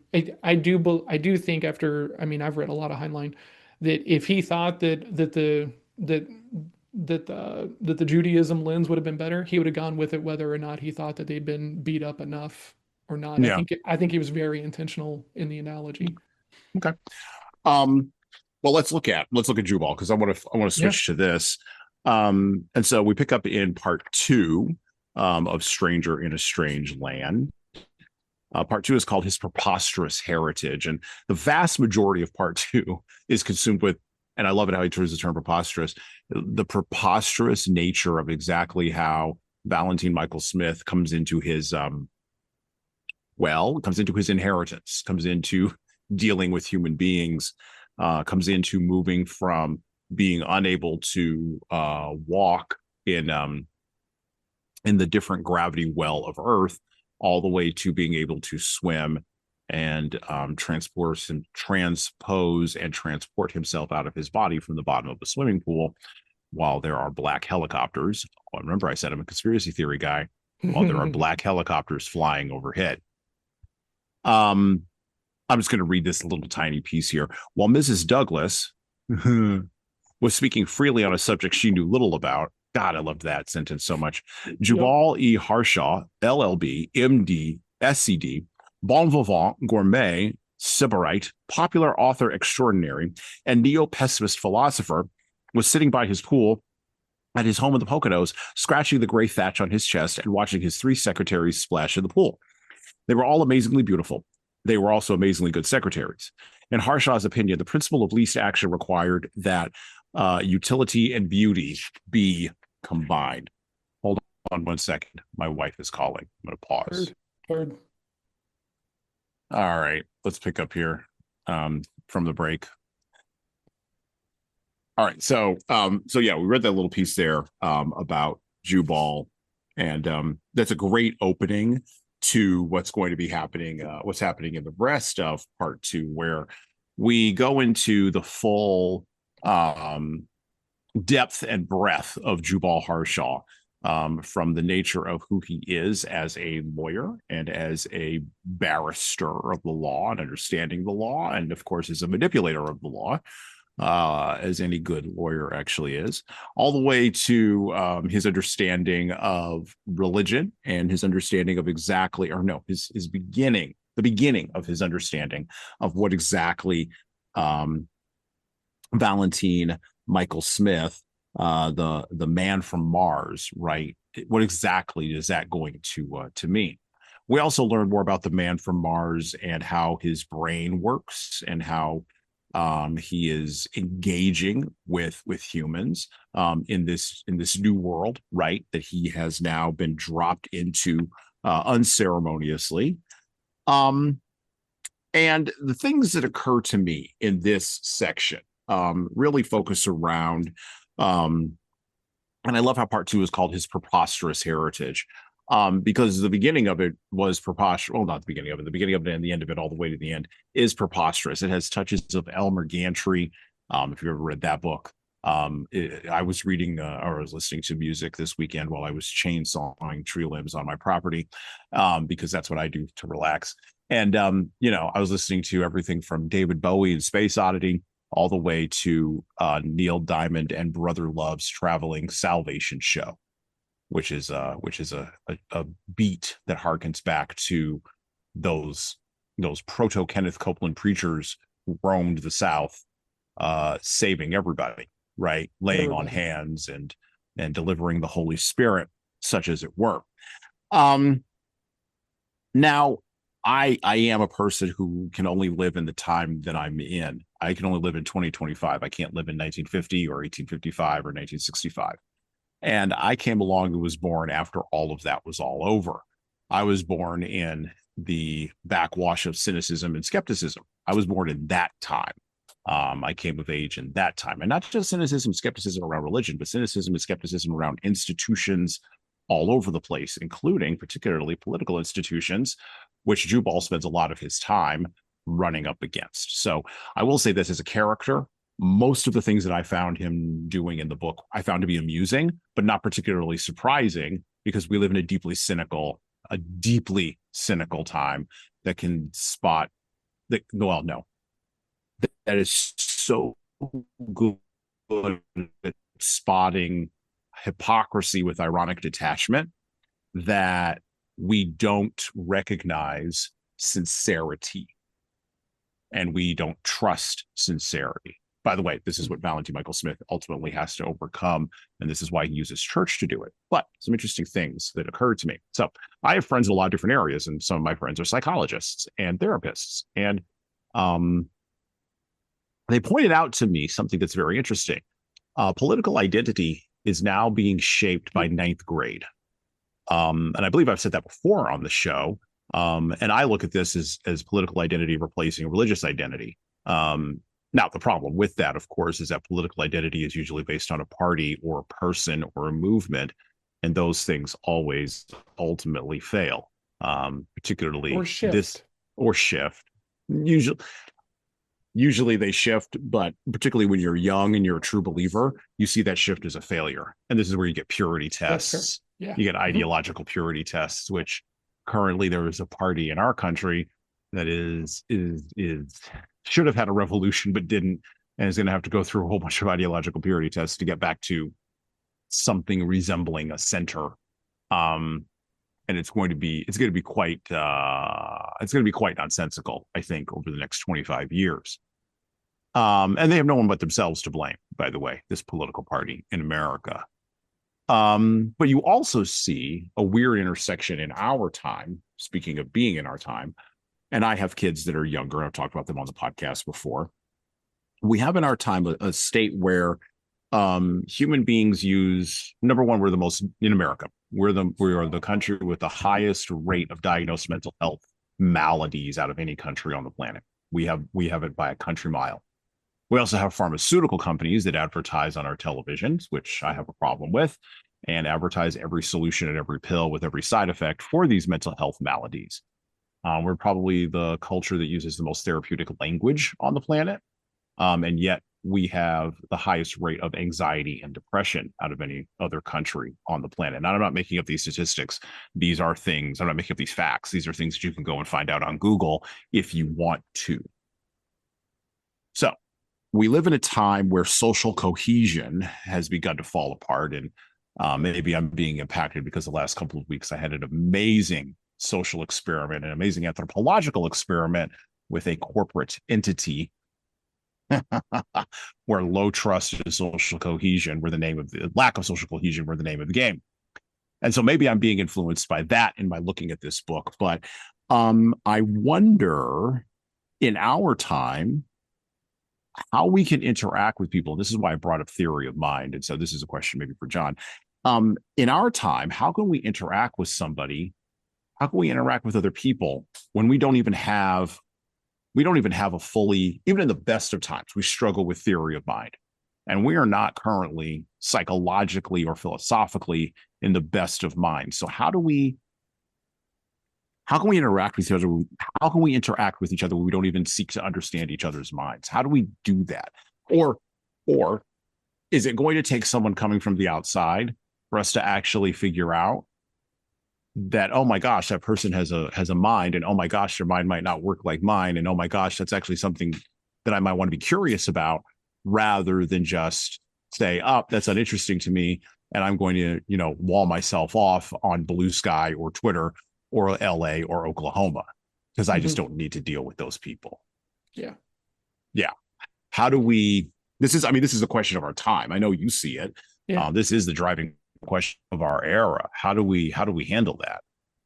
How do we use Heinlein to handle that? Well, beautiful question. And I think you worded it very deeply and intentionally, and I appreciate it. And I think the first thing is don't expect to get the benefit of the doubt, right? And I'm curious to your thoughts on this, because we were kind of talking about it before, and this is essentially kind of the gist of the book that I have been working on for a while. So I might be seeing this vein because I've been working on it for a while. Um,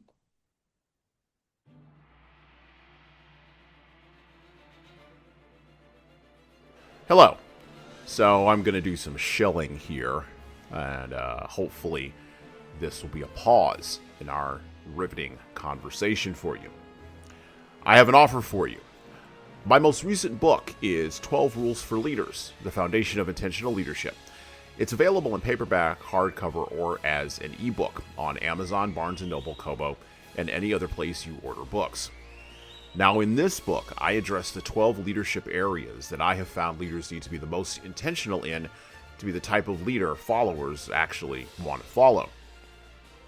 From establishing a foundation of leading teams through managing conflict effectively, all the way through leading teams through change, knowing what to do and why to do it can help readers, like the ones listening to this show, become better leaders.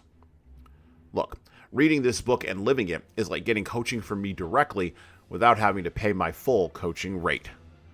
Head on over to leadershiptoolbox.us, that's leadershiptoolbox.us, and scroll down the homepage and click on the Buy Now button to purchase in hardcover, paperback, and Kindle format on Amazon 12 Rules for Leaders, the foundation for intentional leadership. And that's it for me. Now back to the show.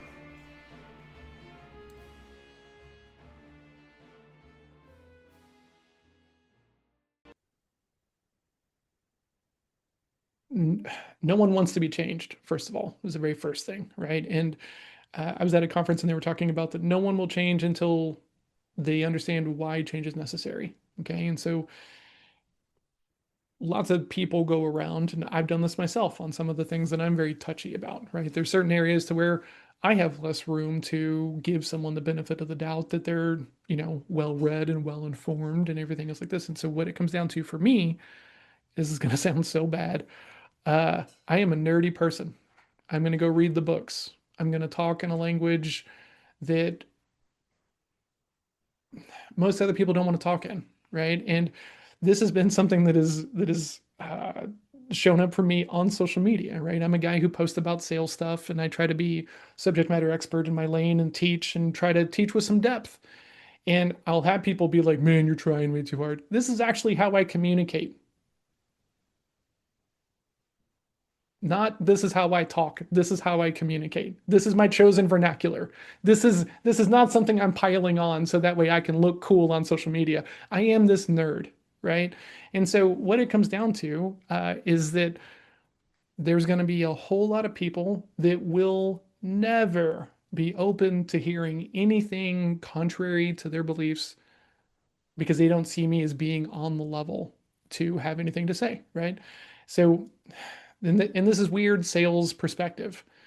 If you don't see me as a human being, I'm out the door. I can go find someone else to talk to. I don't have time to sit here and be jump through someone's flaming hoops that salespeople are all these things and everything. I don't do that. I just go find other people to go talk to. Right. So I'm not trying to bend people over to my ideas. And the thing that I tell all the founders that I work with, if they don't align on the philosophy, the details in the proposal don't fundamentally matter. Right. And I'm sure that you have on your lane met a lot of people who were like, you know what? Leaders aren't developed, they're just born. We shouldn't have to teach them anything. Right. And so in that mode, the philosophy shuts down any room for bargaining, working together, opportunity, or anything else like this. And as a sales professional who tries to teach people and show people, don't fight with people in the streets about things that you're never going to change them on, because it's like going to Thanksgiving with your one uncle who just doesn't agree with you about anything and has known you since you were in diapers and can't even stand to hear that you have anything contrary to what he believes, because his whole worldview is that the world revolves.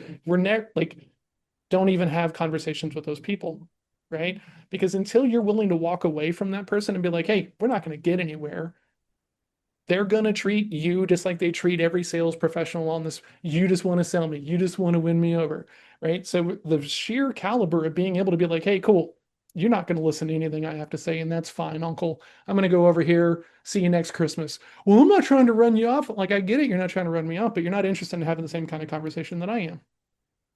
So Right? there's an idea in the New Testament where Jesus sends out his disciples. Mm-hmm. Not again, not making this about religion. Just there's an idea that triggered in my Sure. brain when you said this, where he sends them out, and it is a salesman. It's Jesus loves salesmen. Actually, interestingly enough, this is how you know. He sends them out and he says, "Go to the towns and the villages, tell them everything that I'm doing. Basically, sell me, right?" And if they won't accept, and this is the Jesan Sorrells interpretation, so those of you who are more biblically accurate can slam me upside the head later on. And it's in Matthew or might be in Luke. It's fine, whatever. And we could argue about it in Luke. It's fine. I actually won't even argue about it. Just gonna argue about my interpretation of it. It's fine. And you're gonna say I'm like being irreverent or whatever. I'm not. Jesus likes the irreverent too. Well, he was irreverent in his own time with the Pharisees. Just read the entire book of John. Please give me a break. So he says he sends out his disciples to all the villages, and he says, you know, if they will take you in, and by the way, with only a staff and a pair of their shoes, which back in the day was, please, that's all you had, right? And he said, if they won't accept what you have to say, shake the dust from your sandals in the town and go to the next town. Yeah. That is the ultimate like salesman move. To your point, why are you? No, you know what? It's fine. You have a good day. I'm not for you, and that's okay. Now, here's where it goes sideways as a sales coach and sales consultant, right? Is the people who were sold on the idea that they're helping other people love to lean into the fact that I'm helping. No, you're selling, right? And as the card carrying professional, I can tell when there's a difference between help and selling, right? And these people have sold themselves, and I don't even know where this comes from, right? Because I know all the Bible verses just like you do, of like, hey, take the plank out of your own eye and all this other stuff that happens, right? Of just like, hey, just go walk your path and go do your thing. Don't make it a salesman thing. And then also like, hey, if they don't want to be with us, don't try to force it. But we still have people who are going around trying to make everyone else their project and everything else like this. And, you know, I can't adequately talk about how uncomfortable it is to not go to church, living in Texas, and being in a customer facing role. It is so prevalent. John, where do you go to church? Oh, we're between churches. I got to make up a line because, like, you know, it's not popular. You know, like one of my stories that I share with everyone is the last time I lied to a prospect, and it was sitting at the bank, and my daughter was an infant. I'm talking to them about investing some of their money into the thing, right? And they see a picture of my daughter, and she's an infant, right? On, you know, because I mean, she was an infant during the time, and they were like, "Hey, beautiful daughter, thank you so much, I appreciate it." And they're like, "How old is she?" I was like, she's months and some change. I forget exactly how old she was. And they say, "Well, you better get her in church before she's 3." And me being me, I'm like, oh, why do you say that?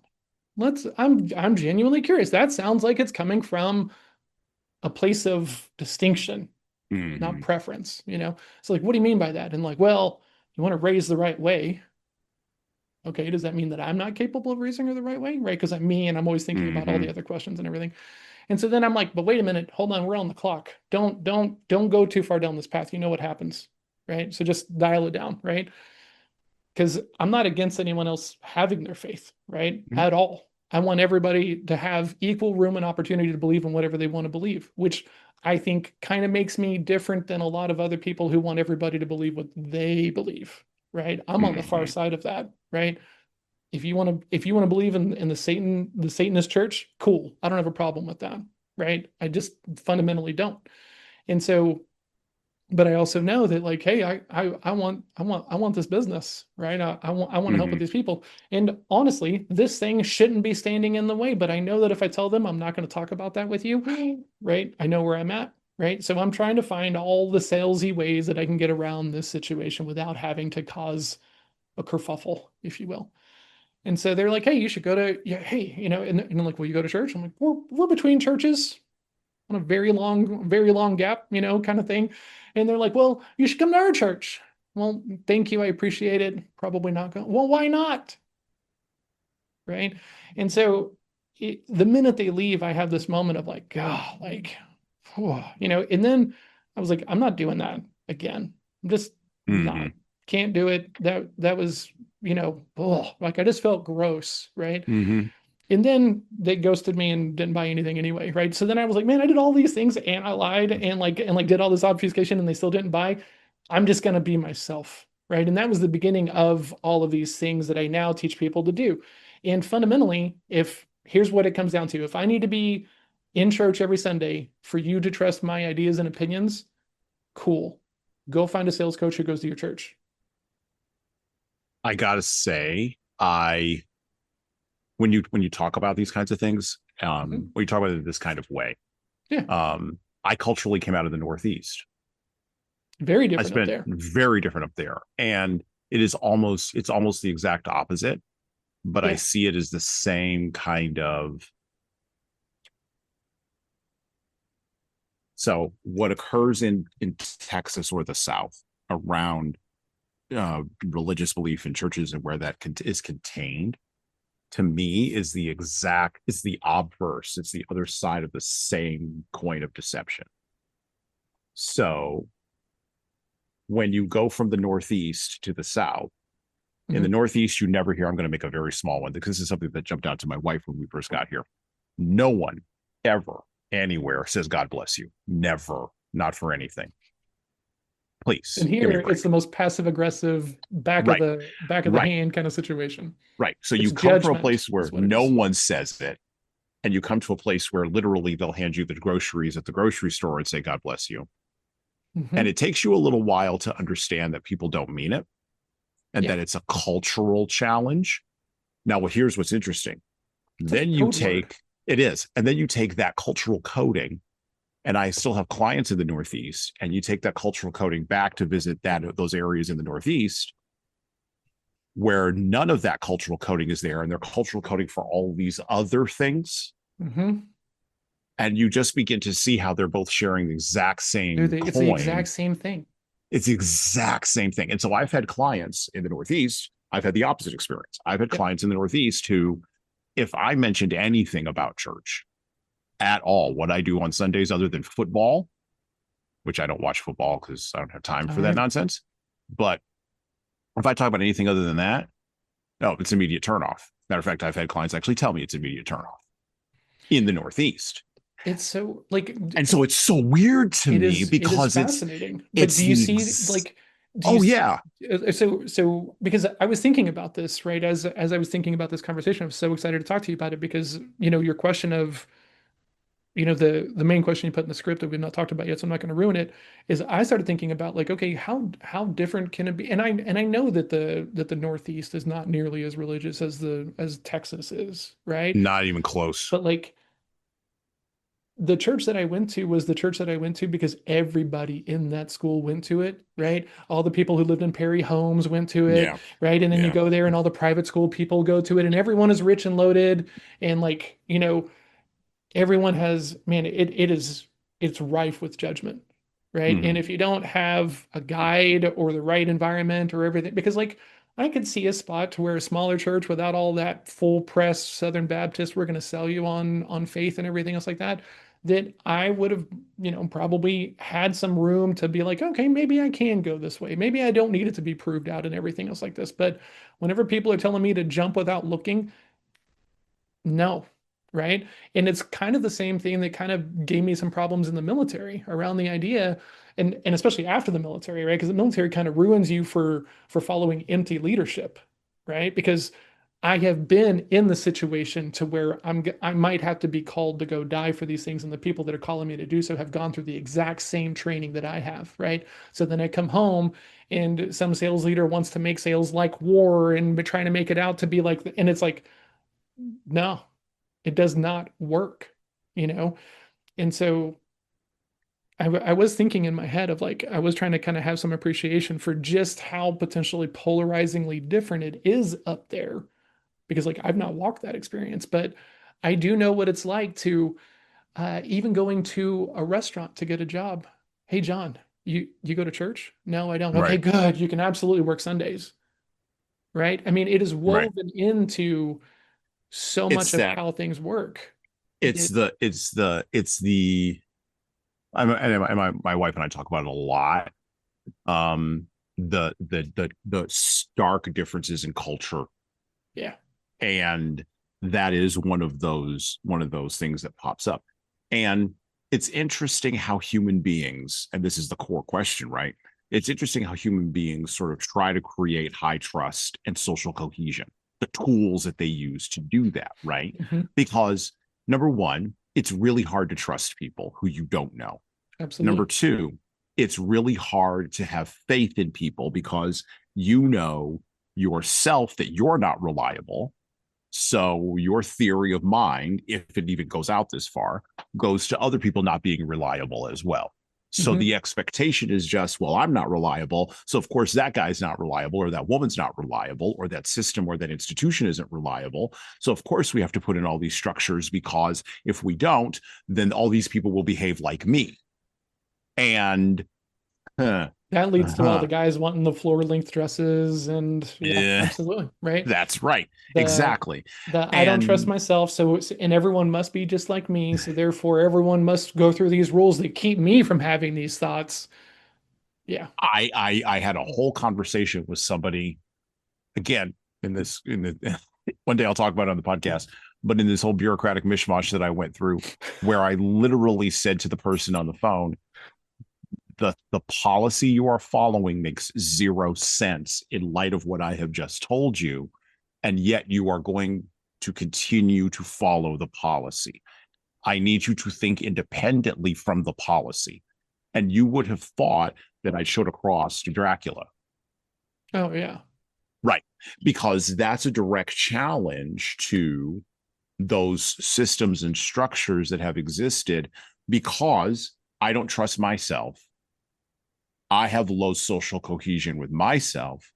So, of course, this policy is the thing that's going to protect me, because,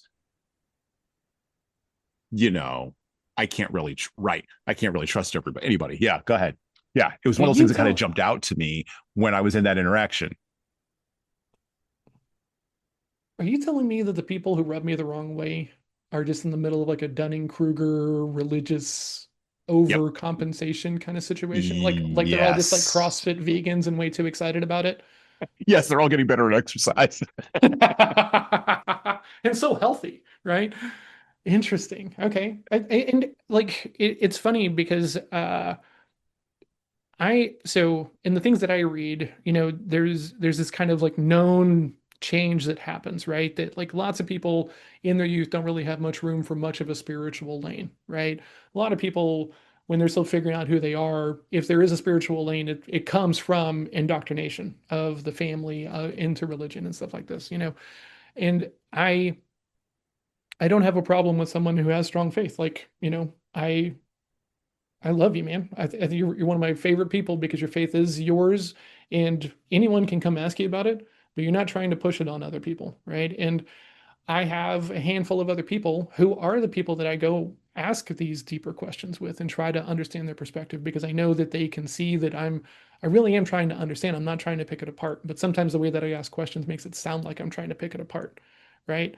And that's awareness and understanding that, the way we show up in a conversation is going to bring some weight to it and stuff like this, so part of the earlier thing is like I don't even go try to talk to anybody about deeper topics unless they have shown themselves to be thoughtful, intentional, well-read, educated, and stuff like this, right? So like you and I can talk about things like religion and censorship and government and race and all of these things, right? And like you're one of the people on my short list. Whenever I see something, I'm like, oh, I don't know how I feel about that. I'm like, I'm gonna go ask Jesan, right? Because he probably thinks differently than I do and has some perspective. It's the Well, one people of the who I can't oh talk to without like, well, come to church, come to church, yeah. come to church. Like in my opinion, if you're carrying around this philosophy, right? And I'm choosing the word philosophy for very intentional reasons for just a second, you should be able to Mhm. explain it to other people.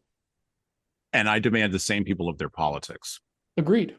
So Same. if you're going to politics, religion, these are the big two. The third one, of course, the third pillar, the third rail is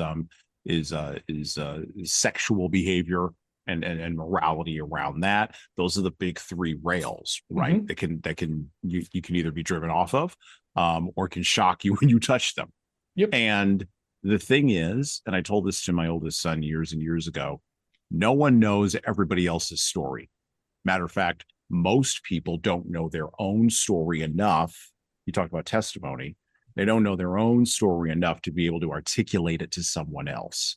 That's Mhm. number one. Number two, we live in a society, and this is why I started off with the medication piece and the anxiety piece and the depression piece and the pharmaceutical piece. We live in a society and culture, and I don't know if we're post-capitalist, late capitalist, whatever the hell. I don't care. We live in a society that has evolved to a point right now where we have this is one of the reasons why I do this podcast. We've deconstructed everything down to the smallest possible space. Matter of fact, we're running out of things to deconstruct. Mhm. And you can only go so far with that on your social capital before you wind up having a generation of people, which we do have now in the millennials, a generation of people that is struggling to create and do the things that human beings have always done historically throughout human society, and which is establish traditions, be in a community, and have a home. And they are struggling with building, at least this is what I'm seeing and I'm reading. Your mileage may vary, but they are struggling with how do we build this? How do we put this back together? How? Now, fortunately, there's 85 million millennials, 20 million more than the baby boomers, who were a generation that was very much in the thrall of deconstruction. They deconstructed everything all the way down to their marriages and their families and traditions. But you can't have a society and a culture. And I think this is what Heinlein is getting to in Stranger in a Strange Land. I think this is one of the deeper ideas in here that's sort of buried like gold in there, or like a precious pearl. You can't deconstruct everything and build nothing. This drives me absolutely crazy. Like, I'm tired of deconstructing. I'm philosophically tired. I'm morally tired. I'm psychologically tired. I don't want to hear any more about problems and what problems we've got, because I know what the problems are. You know what the problems are. But what are we going to construct that are actual solutions? And what's interesting is solutions are usually very simple. Matter of fact, they're so deceptively simple, to your point as a salesperson, they're so deceptively simple that people have a problem being sold on them. Yeah. And that's the hook that's got us all sort of twirling around. We don't need pharmaceuticals. No.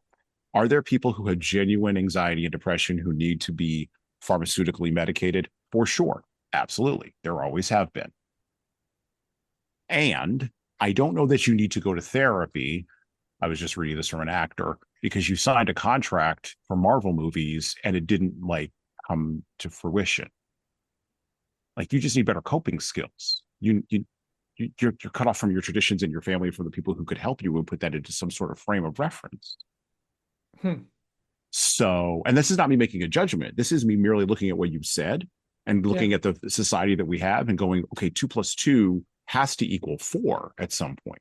What are we constructing? Because a therapeutic thing clearly has limited, or not limited. Yes, well, yeah, has limited value all the way to the end. There's always a gap somewhere, right? There's always a gap somewhere. And we've deconstructed in that gap just fine. And it used to be, and when I use the term religion in this context, I'm using it in a different way. It used to be you had religion, which meant you had the street, or you had the family, or you had the neighborhood. Mhm. We used to actually have that. You had the community. You had, even in tenements in New York City, you had 3 generations of social capital going back. This is why Mhm. everybody could yell at the kids on the street when they're playing stickball. Out in the country, you had 3 to 4 generations of social capital. This is why the father teaches the son. There's a great scene in John Adams where he's teaching his son about manure. And my son was like looking at this. He's like, oh, that's disgusting. And he knows a little bit about manure because we do a little bit of farming. Mhm. And he's like, oh, that's terrible. Why would he smell the manure? And I'm like, well, because he's trying to show him something about tradition. He's trying to show him something about a line that goes back in his family all the way back to Charles II. Like, Mhm. who even talks like that now? And the weight of that, don't get me wrong, the weight of that can be oppressive for sure. But the weight of that can also be, I think, it could be an anchor when times get hard, when you Yeah. are anxious and when you are depressed. And when you formalize and institutionalize that in a church structure, of course it's going to fail, because we're capitalists. Like, we're capitalists, so we're going to want to blow that sucker out to its furthest end. And if you want to talk about the real sin of America, it ain't racism. That's the real sin of America. It's wrapped up in the thing that is also our real blessing. 2 sides of the same coin. And I'm saying this as a person who's a capitalist. Like, I believe that people should get paid what they're worth, but I also believe that at a certain point, financialization has to end. It just has to stop. I have very different perspectives here than you. One, Yeah. I think that everyone would benefit through a round of therapy, right? And I say this as someone who's done therapy, and I would say this line to people before because I didn't have anything against it, but I didn't think I needed it, right? And then in the middle of the pandemic, when my business is struggling and I'm trying to figure it out and everything just feels like it's like falling apart and everything else like this. Now, if I was a church going person, then sure, then there's room, there's community, there's ledges and stuff like this, right? But qualified opinion, maybe not. Okay. And I, going through the therapeutic experience was very interesting, right? Because I went through the first time, didn't match with someone that I was gonna really connect with and everything, and I was about to like write it off like I was a 60-year-old guy, like and there's kids on my yard, like I was about to be just like well, looks like I'm too good for this, and then I was like, wait a minute, dummy. If anybody else was coming to you and they said that they had tried to talk with one coach and then decided that like all coaches were garbage because the first one was not good, would you let that ride? No, I wouldn't let that ride. Okay, so maybe I should eat some of my own dog food and go through the onboarding process again. So I did that. Matched up with a guy who was super thoughtful, like, and it was weird because he wanted to meet me where I was. He wanted to get me help. The other person wanted to make it about whatever they wanted to make it about, right? And it was is my mom, like, oh, well, let's talk about. I'm not here to talk about my mom, right? Like, and I'm sure we might get to there, but I don't. My current frustration and pain and anxiety is not coming from my relationship with my mother. It's coming from the fact that my business is falling apart because we're in this lockdown and pandemic, and I lost some relationships I can't get anymore, and all these things, and you want to make it about my mom, and so like it wasn't there. Now, I'm talking a lot about the first person specifically because I think when you put, people from your church, the deacons, the pastor, and everything else like this on this pedestal of being able to give you a wider lane of advice than they actually have credibility in, that's where we end up in troubled waters, right? Because I can absolutely see a version to where you can go to your pastor and you can talk about a business situation and they keep it to the faith and all of these things, right? And I can also, it would be impossible to not presume that this is happening in churches all over Sundays and stuff like this, to where people are struggling with business, struggling in sales, struggling in the professional lane, and they turn to the church and they get fed a bunch of advice that shouldn't be given because they don't work in that lane, they don't work in that space, and all the advice is unqualified, right? So I'm not going to go, like, I love my mom to death. I'm not going to go ask her for advice on my business. If you've not ran a business, I don't trust your advice on it. Sorry. No one's coming to save me if you're wrong. So I only take advice from people that work in this lane that I'm working in. Now, there's not anything wrong with that. But if you're under the impression that this wide lane gives them room to give you business advice on your business and the actual details of that business when they've never ran a business, and they run a church that isn't even taxed and the business formation is completely different, and like, yeah, it's a business, and sure, and like, you can make it overlap, but it doesn't mean that it's qualified advice, right?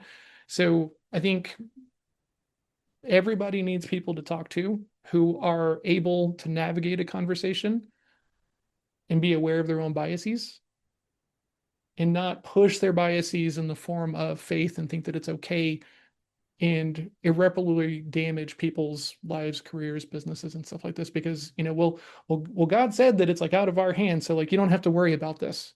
That's terrible advice if you don't understand like what part of the business you can take action on and get into and make a positive impact on. So this gets us into part 3, right, of the book, where he this is the one we sort of, I mean, we haven't really been dancing around it, but we kind of sort of led a lot of threads into this space, because I do think my perspective and your mileage will vary. I think Heinlein was actually using this book to make do the kinds of social commentary that you're talking about, right? And I think his point of view is probably closer to yours than to mine, which is fine. Yeah. And when he starts talking about Marx, yeah, I would say that it's much more closer to the semi-professional salesperson's lane than your lane as a leadership development person. Just right, I don't know. Like, I could be wrong, but I think it's probably more gambler-esque. Yeah, kind of a little bit there. And so we get into part 3, and part 3 starts in a place that you would not expect. And it's a weird transition from part 2 to part 3. You opened up with the a description of something going on in the spiral galaxy, which I thought was very interesting. And the sort of mail, the man from Mars, into a carnival, as a carnival sideshow. This is how we are reintroduced to him. As a matter of fact, I want to pick this up here. Let me sort of bring this up. Where is it? Let me see. Yep, assume the fetal position. Yep, building domes. Yeah, here we go. 25, 26. It was the unusual carnival. Rides, cotton candy, distinct flat joints separating marks from dollars. The sex lecture deferred to local opinion, considering Darwin's opinions. The posing show wore what local lawmen decreed. Fearless Fenton did his death-defying dive before the last volley. The 10-in-1 did not have a mentalist. It had a magician. It had no bearded lady. It had a half man, half woman, no sword swallower, but a fire eater. No tattooed man, but a tattooed lady who was also a snake charmer. And for the blow-off, she appeared absolutely nude, clothed only in the bare living flesh in exotic designs. Any mark who found 1 square inch untattooed below her neckline would win $20. The prize went unclaimed. Miss Paiwanowski posed in bare living flesh, her own, and a 14 boa. That the Ministerial Alliance could not complain. As further promotion for the boa, she stood on a stool in a canvas tank containing a dozen cobras. Besides, the lighting was poor. So I open there, and then you just go off to the races.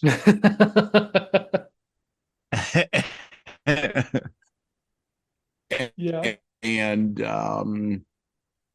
the thing that jumps out to me about section 3 is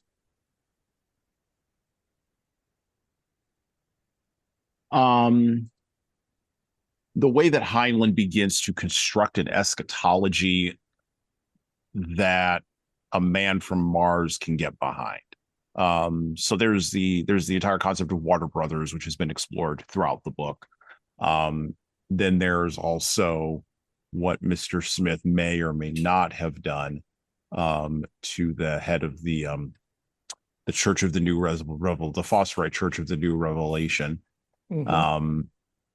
And that's an interesting little sidebar that he sort of jogged more troubling for his conformist audience back in the 1950s and 1960s. And then you have you have a question that he poses, which I think is a question we've been struggling with this entire episode.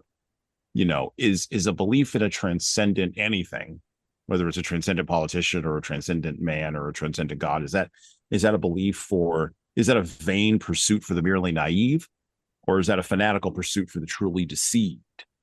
Right? Ooh, well worded, sir. Yeah. And the people that he begins to gather around him, from the Muslim we talked about earlier, all the way to the person who was the guy who ran Jubal Harshaw's security, who was initially skeptical and stood in for, I think in Heinlein's brain, the conformist everyman, and that Heinlein really was like railing against. 50s dad. 50s dad, yeah. Father knows best, right? Yep. All the way to Jubal Harshaw and his cynicism and skepticism, to Jill and her belief in her, to your point earlier, her love of him. These people he begins to accrete around himself, the man from Mars does in part 3. And it was at this part that I did think, oh yeah, he's going to start a church, because why not? That seemed to be the outgrowth. Well, but I think if this book were written now, he would start a political party. Oh, I think so too. I think so, yeah. Oh my God. That's where I'm going. Yeah, for sure. Right? Like, oh, hold on a second. He would accrete Elon Musk around him, and then he would start a political party. Yeah. He just Holy would. smokes. Yeah, right? Like, well, okay. And so I have a slightly different perspective here as well, right? Once again, being a white guy in the South who had a church phase and then decided it wasn't for me, and then has had 1,000 people since then try to convert me and take me to church, is that like when they're talking to that one senator who's part of the church and everything, like that's the tipping point, right? And so, what I love about it is at the beginning of this segment, which you're not really brought up yet, is all the filtering that Jubal puts into place, so that way this man is not overwhelmed with all the attention and grifting and manipulation and everything else like this that he goes into. Because like the book, I think, does a really cool job of trying to showcase like how they were filtering things.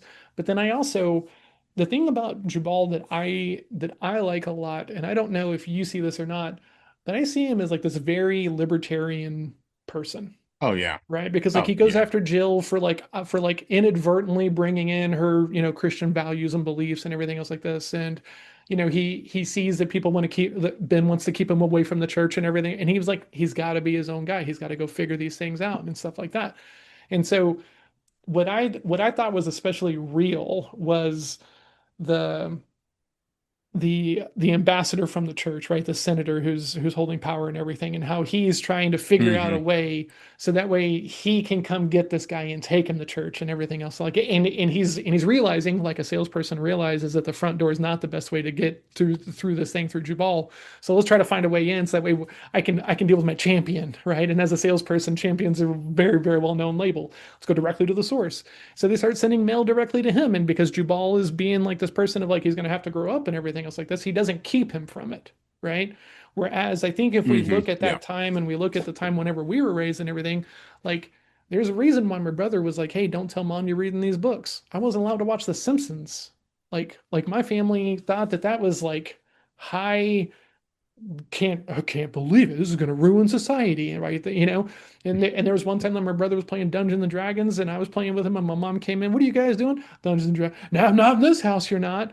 And so the removal of things from people in authority versus we trust you enough to make your own decisions, right? And to me, I think how do I say this intentionally? I think that if more people were okay, here are your options. I'm here to support you and pick Mhm. whichever ones you want. Then we would have less of that band of I must sell you because then I'll feel better for the decisions that I have made. That I think is very prevalent in the lane of, that salesperson Christianity thing that is very, very common here in the South. I think, yeah, I see. So the name you said, right at the beginning there, way back in the beginning of our episode, and I kind of left it for a minute because I wanted to come back Mhm. to it. You said a name that's very important, and I'm going to say a bunch of other names that I associate with it, right? So you Okay. said Kenneth Copeland. Mhm. You are Mhm. not the first person that I run into who looked at the influence of. I'm going to get in a whole lot of trouble here, but this is going to tell you where I land on this. So here I go.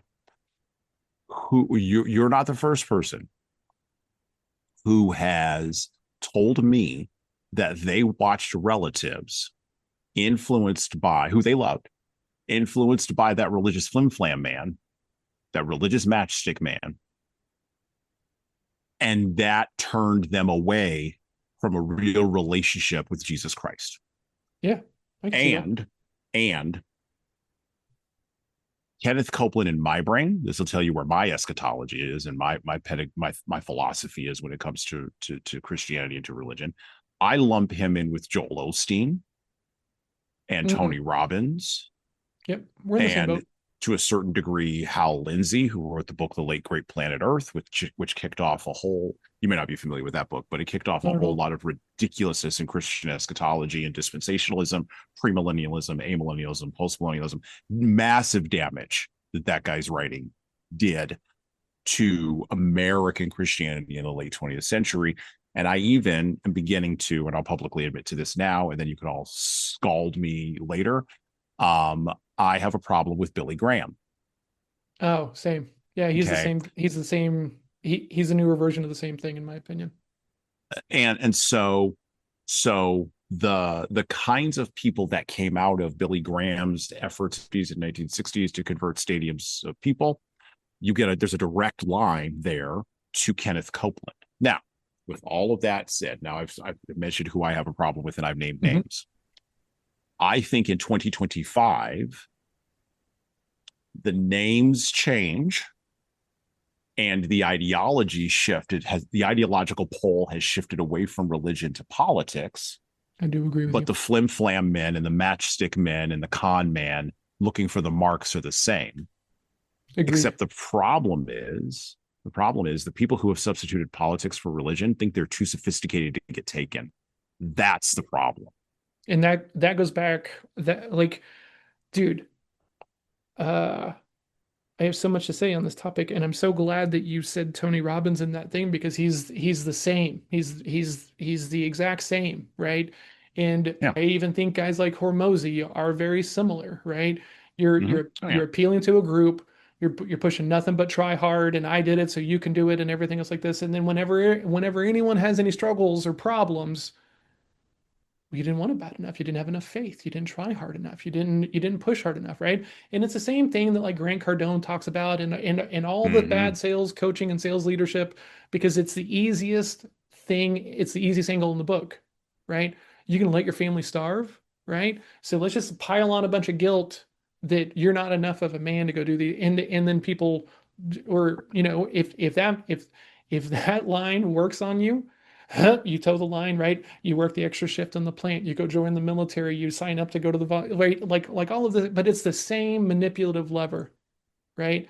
If you tried a little bit harder, everything would be fine, and that's fundamentally not how it works. And then this is where, like, I think having deeper understanding and better language and better labels matter because I think that most of the people that are pushing things on faith have to do so because they don't have a deep enough education to have the real conversation with the right labels and the right things, right? So just like I have an aversion to luck, but I'm okay with fortunate, Mm-hmm. right? Faith gets pushed by people who don't understand like how to give people, I think, room and time to change. Well, faith divorced from any sense of the transcendent, right? This is where I have a problem with all the prosperity gospel people that I just named. All of them. I have a problem with all of them because what you're pushing, and again, I've seen the real damage that it does to people. Oh, yeah. The thing that you're pushing is divorced from a sense of transcendence. So it's interesting. This is the other thing you said earlier that I want to revisit now. You know, you're a poker player. And so it's not surprising to me that you don't believe in luck, or that you don't trust in luck, or that luck is not a word in your vocabulary. Well, that doesn't surprise me.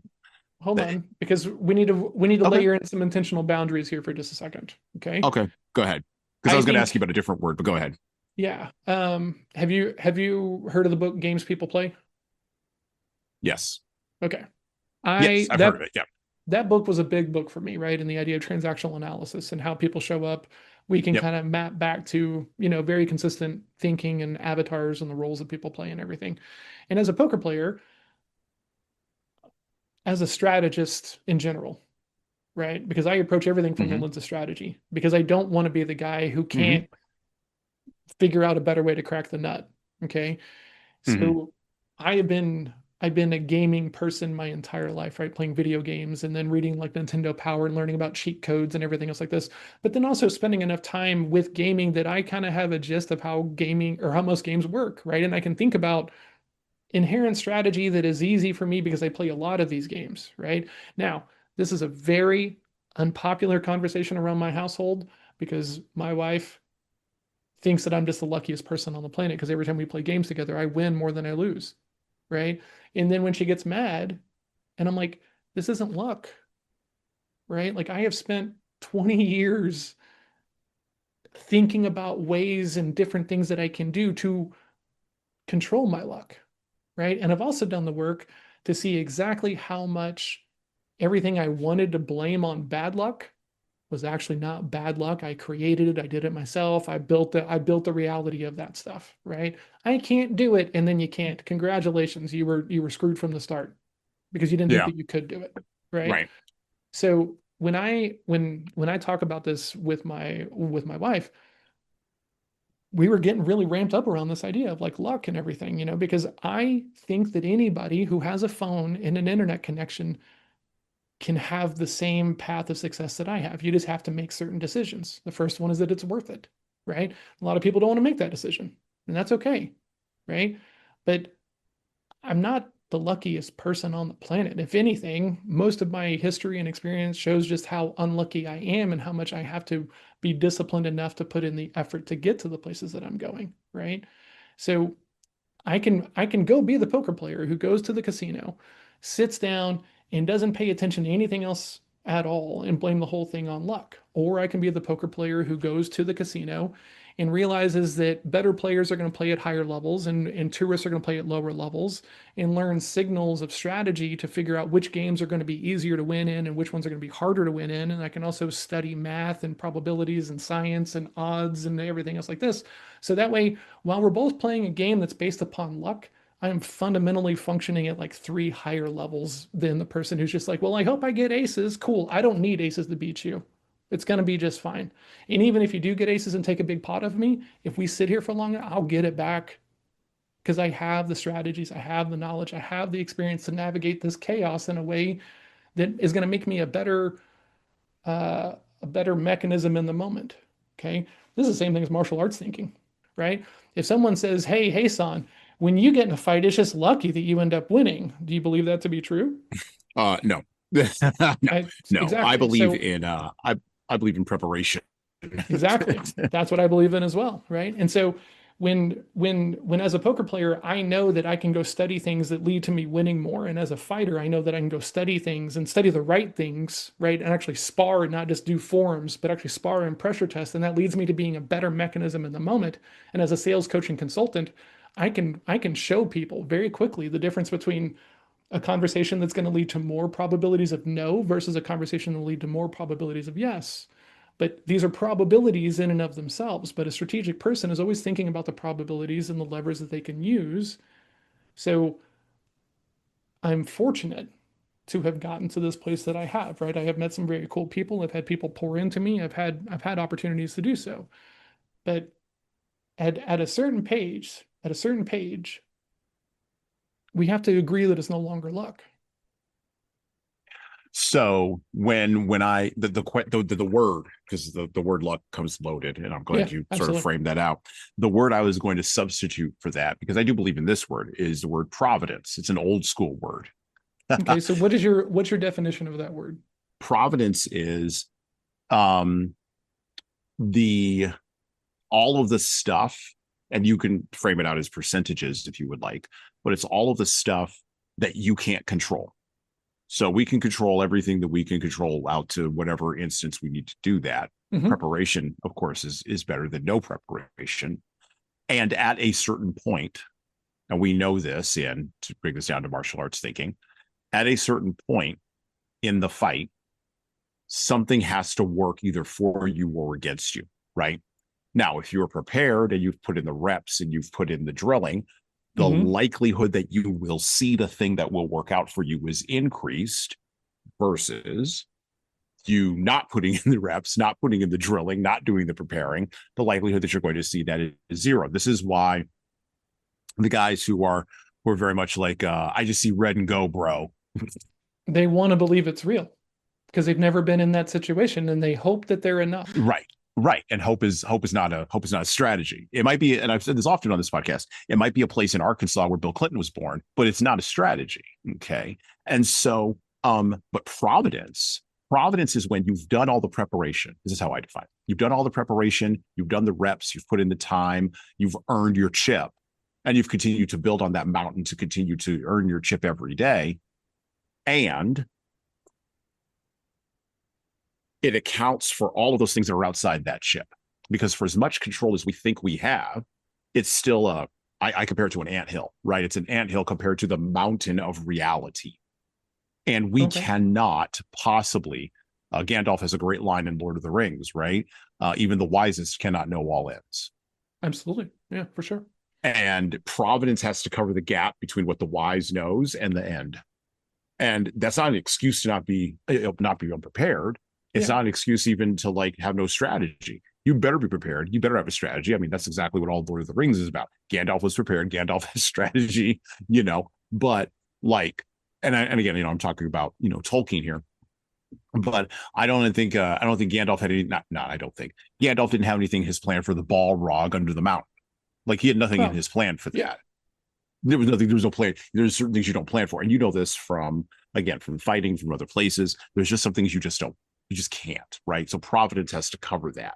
Now, Providence can work for you. And I think if you've been going in a particular direction over a particular course of time, doing all the work that other people don't see when they show up at the end and just see the goal, not the process. The people who don't see the process and just look at the goal and see you show up and it just works out, they absolutely. Call that it would not work for the person who, to go back to the fight analogy for just a minute, for the person who just sees red bro. Like it's just not going to work for you. No, you're fine. Yeah, no, I'm with you, right? Like, man, I think you said a bunch of very cool things in there, but I also, right, and you and I have talked about this. I don't know if we've talked about it on the show or not, but we both have kind of talked about the reason why most people go into a martial arts school, right? Yeah. And it's not for the philosophy. It's for, I want to be tough. I want to be confident. I want to not be scared anymore. Whatever version of that is driving you into the school. Okay. But I don't think anybody actually hits black belt, like a tier of mastery without that flipping to the philosophical side of things. Do you agree with that? Oh yeah, I absolutely agree with that. Yeah. Okay. So I can acknowledge where fortune was in my favor, right? Because the guy who told me to go to a Kung Fu school, right? And Kung Fu is where all these weird military ideas I could wear without the military propaganda and the weight of war and all these other things, right? So, it started in the military. I can acknowledge that now. I honed it in martial arts training, right? After I'd made the swap of like, I'm not here to be tough. I'm here to be different, right? And different is okay and stuff like this. So I do think that it's very easy for lots of people to never turn and face and be open to the idea of a different philosophy, right? And there were people in my school who had been training longer than me, right? And I think that they would tell you that they're better at it than I am, right? But I think if you go and you talk to people that have been trained by both me and them, I think that the people that have like learned from both of us would tell you that I can educate and teach it better than they can. Okay. Mm-hmm. Because I'm talking about the philosophy. I'm talking about the fact that, like, hey, it's okay not to fight. It's okay Yeah. to like not get into a scrap. It's okay to not close this deal. Now you need to have certain other things around you for this to be okay. Right. Right. But this is where it all kind of comes back down to how the lane is funneled. Right. Okay. Yeah.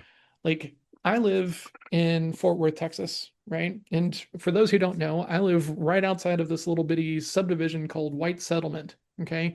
Now I live in 2025, right? And that's great because I have access to the internet. I have access to whatever news and media I can educate myself enough to have value on to go check consistently. But let's go back to 19, even call it 80, right? The only source of news you get is what's coming on the TV or what's being delivered in your newspaper mailbox that they're willing to give to you for free, right? And if they're not aware of their biases of like, well, no, we're not going to talk about that because I think this is right. Or let's pretend that you're just like one of my sales coaches who told me one time because he didn't like a political post that salespeople don't talk about politics when really, if I was talking about his politics, it would have been really okay. Mm-hmm. Right. So there's all of these things. And sometimes it does come from a place of like good natured intent. Hey, Mm-hmm. you really want to make it about that? Right. Hey, John, you sure you want a beard and long hair? Some people might short sight you, right? But if there's no lane for any other opportunity, I think that Mm-hmm. that's where we screw the pooch, Yeah, I would agree with that. right? Yeah. Because if there wasn't suppression and all lanes were open, then I think everyone's a lot more comfortable in the lanes that they actually end up being in, right? Because I don't have a single problem arguing why I think the way that I think with anybody else on the planet. And I'm not the one who gets handshaky about it because because my world is being torn down around me and everything else like this. You're allowed to believe whatever you want, and I'm allowed to as well. But it's whenever there's fear that you're not going to pick my side, so we're going to just close off this lane. That's where I have a problem. Yeah. That's where I Okay. think that we get into it being all sideways. And so Mm-hmm. I didn't finish this thought earlier, but I kind of want to go back to it. I do think that it's very easy when you're younger and youthful to not have much room for any kind of spiritual path, right? Um, and where I'm at now, right, realizing that I practice stoicism just the way the most Christian men do their daily devotional, right, a little bit Mm-hmm. every day, and surrounding myself intentionally with other people who feel like I can see that it's the same thing. It's just mine doesn't have a religious deity at the end of it who's going to save me at the end of it. So what it leads to me is like I like since there is no like end all be all place to where like that means I got to do the work every day, right? Mm-hmm. And what I find are the people with the strongest faith and the people who are not trying to sell me on their faith are the people that are doing that work every day, right? And it's not perfunctory, it's not for show, it's not for, who can be the biggest and best Christian in the congregation and stuff like this. It comes from a place of just this is important to me, right? Mm-hmm. And so if it's important to you, awesome. That's great. Okay. If you're using it to manipulate for status or presence, whether you're like the pastor and you're going around and thinking that you're like the God's gift to everything because you have an answer, even though it might be unqualified, right? Different things like that. And it's coming from a place of like, well, I'm going to hold this away from you because I want to give Mm-hmm. you the answer that we believe in. That's where I got to jump ship. Right. And that's where you saw in the book the appeal of Valentine's church, right? Yeah. To Mm-hmm. others, right? Well, it's not a church, it's a school. It's a school. Yeah. And it's a discipline. It's a right? discipline, right? They just run it like a church, so that way the people will. This is the coolest part of this whole book. Reading it the second time, if he hadn't put it in the church format, if he hadn't made it look and feel and sound like a church, no one would go take the language lessons that then expand the comprehension for them to realize it's all just love. So I would love to see that in a political party. But I Same. think, but Right? here's the But thing. like, Here's the problem. Here's the but- problem. I think a political party is too much focused on. So this is why you need both. Oh gosh. Okay. So We've been talking for a long time. I think that this is but where you're going to say that this is why both lanes need to matter, right? Right. The political party as well as the spiritual lane. And right. I fundamentally agree with you, right? Yeah. Church and state. We need exactly. both. We need You both, need and they both. need to be separated, in my personal opinion, because Mhm. if what we're trying to say is that to live here, you must be a God-fearing Christian and go to church every Sunday, or else you don't belong here. If that's what we're trying to say, I don't really think that that holds weight, personally. Now, I would add to that. I don't think it holds weight when we say, as we are saying in a lot of places, you need to, and I see this in workplaces. You need to monitor yourself politically and say the right things so you don't get sent to HR. That's the mini version of now. Again, but I have no problem. I have no problem that's with attached to like 15 other things, though. Well, right? but here's the thing. I don't think that. No, let me frame it this way. Let's look at Jubal. This is a good way to get into this. Okay. So, or to enter this. So, Jubal, the problems that a modern feminist would have with Jubal have absolutely nothing to do with his religion, because he doesn't have one. Yeah. They have everything to do with his cultural orientation, which comes from his politics. To your point earlier, his libertarianism, right? So I have a question about that just real quick. So Are you saying that if you don't have religion, your cultural values have to come from politics? Or are you saying that that's what happened in the book? I'm saying that they will. Well, no, so I'm saying that in the book, the replacement for the politics was religion. And in reality, in 2025, the replacement for the religion has become politics and political views, because think about it. And by the way, I'm going off of a very simple political philosophy. So the feminists all said back in the 1970s that the personal was political. Okay, well, you open up that door with the atomization of the individual away from the structures that we were talking about previously, like tradition and community and family. What does the individual have to anchor themselves to then, if the personal is political? And by the way, if every decision that you make has a political consequence, let's fast forward to our current era where the kind of shoes I wear is a political signal when I'm dating, and I'm not dating, but I hear things. The kinds of shoes I'm wearing is a political signal about whether or not I can even connect with somebody at an emotional level. That to me indicates the full, for lack of a better term, the fulfilling of politics in a religious realm for a certain group of people. And by the way, I believe that group of people is actually fairly large in this country. I don't believe it's tiny. I believe that and whether or not we think that's a good thing or a bad thing, that's a different kind of conversation. Yeah, that's I just think it's actually already, I think the fulfillment has occurred. I think we've reached the high watermark of politics, just like in the 1950s, we reached the high watermark of religion. I think we've reached the high watermark of politics in this country. And now people are, and I think it's going to happen in the younger generations, not the older ones. And maybe this is just back to my original point way back at the beginning of this. I think people are going to, maybe this is just a swing in the pendulum as it goes back and forth in the natural evolution of the United States of America. But I do think that after 250 years as the longest standing constitutional republic on the face of the planet, I think we have to become a mature country by hook or by crook. We have to be. We have to figure it out.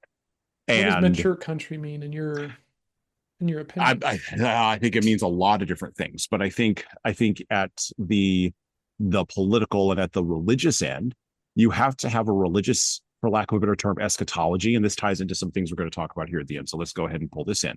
I think you have to have an eschatology that somehow deals with, or not eschatology, sorry, a religious philosophy that somehow deals with the cultural and social mores that continue to bedevil us throughout history. So we don't have Explain just mores just real quick. ideas, Okay. paths, precedents, right? So Okay. we don't have the reason why we are so, one of the main reasons why we are so, we twist ourselves into knots about race. One of the reasons why. And it doesn't actually have anything to do with the Civil War or even the Civil Rights Movement. The preachers during the time of slavery, all the way down through the Civil Rights Movement, had very little, not very little, the mainline preachers had very little to say or very little to write about slavery that would put it in a or run it against a biblical context. This is why Martin Luther King Jr., if you look at his speeches, the Reverend Dr. Martin Luther King Jr., by the way, look at his speeches, he made biblical references. Now, part of the reason he did that was to align the attaining of political rights with people who understood, to your point earlier, like you said, who understood all the verses and knew where the things came from. He was socially clicking in their heads. 40, 50, 60 years later, the social clicks in our heads are political, which is why Black Lives Matter doesn't have anything religious on their website at all. Instead, what they have are cultural appeals, right, to people, because the culture now has shifted away from religious appeals to political ones. Now, again, we can argue if this is a good or bad. I'm merely saying that it is happening.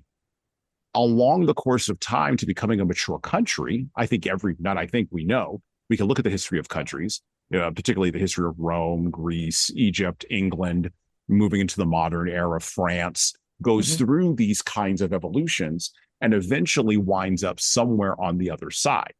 Now, the fact of the matter is, the United States of America, well, I think we could both agree, it is walking towards a transcendent miracle that we've only had one civil war. That's a transcendent miracle. Okay. I do agree with that fact. Something's working somewhere. I mean, just the casual commentary of like how many people have said, "Man, have we ever been this divided?" No. No. I mean, one time, and we ended up killing a bunch of people about it and stuff like this, And exactly. so, hopefully, it doesn't have to get to there, right? Right. Because, in like as a guy who studies rhetoric and marketing and everything else like this, like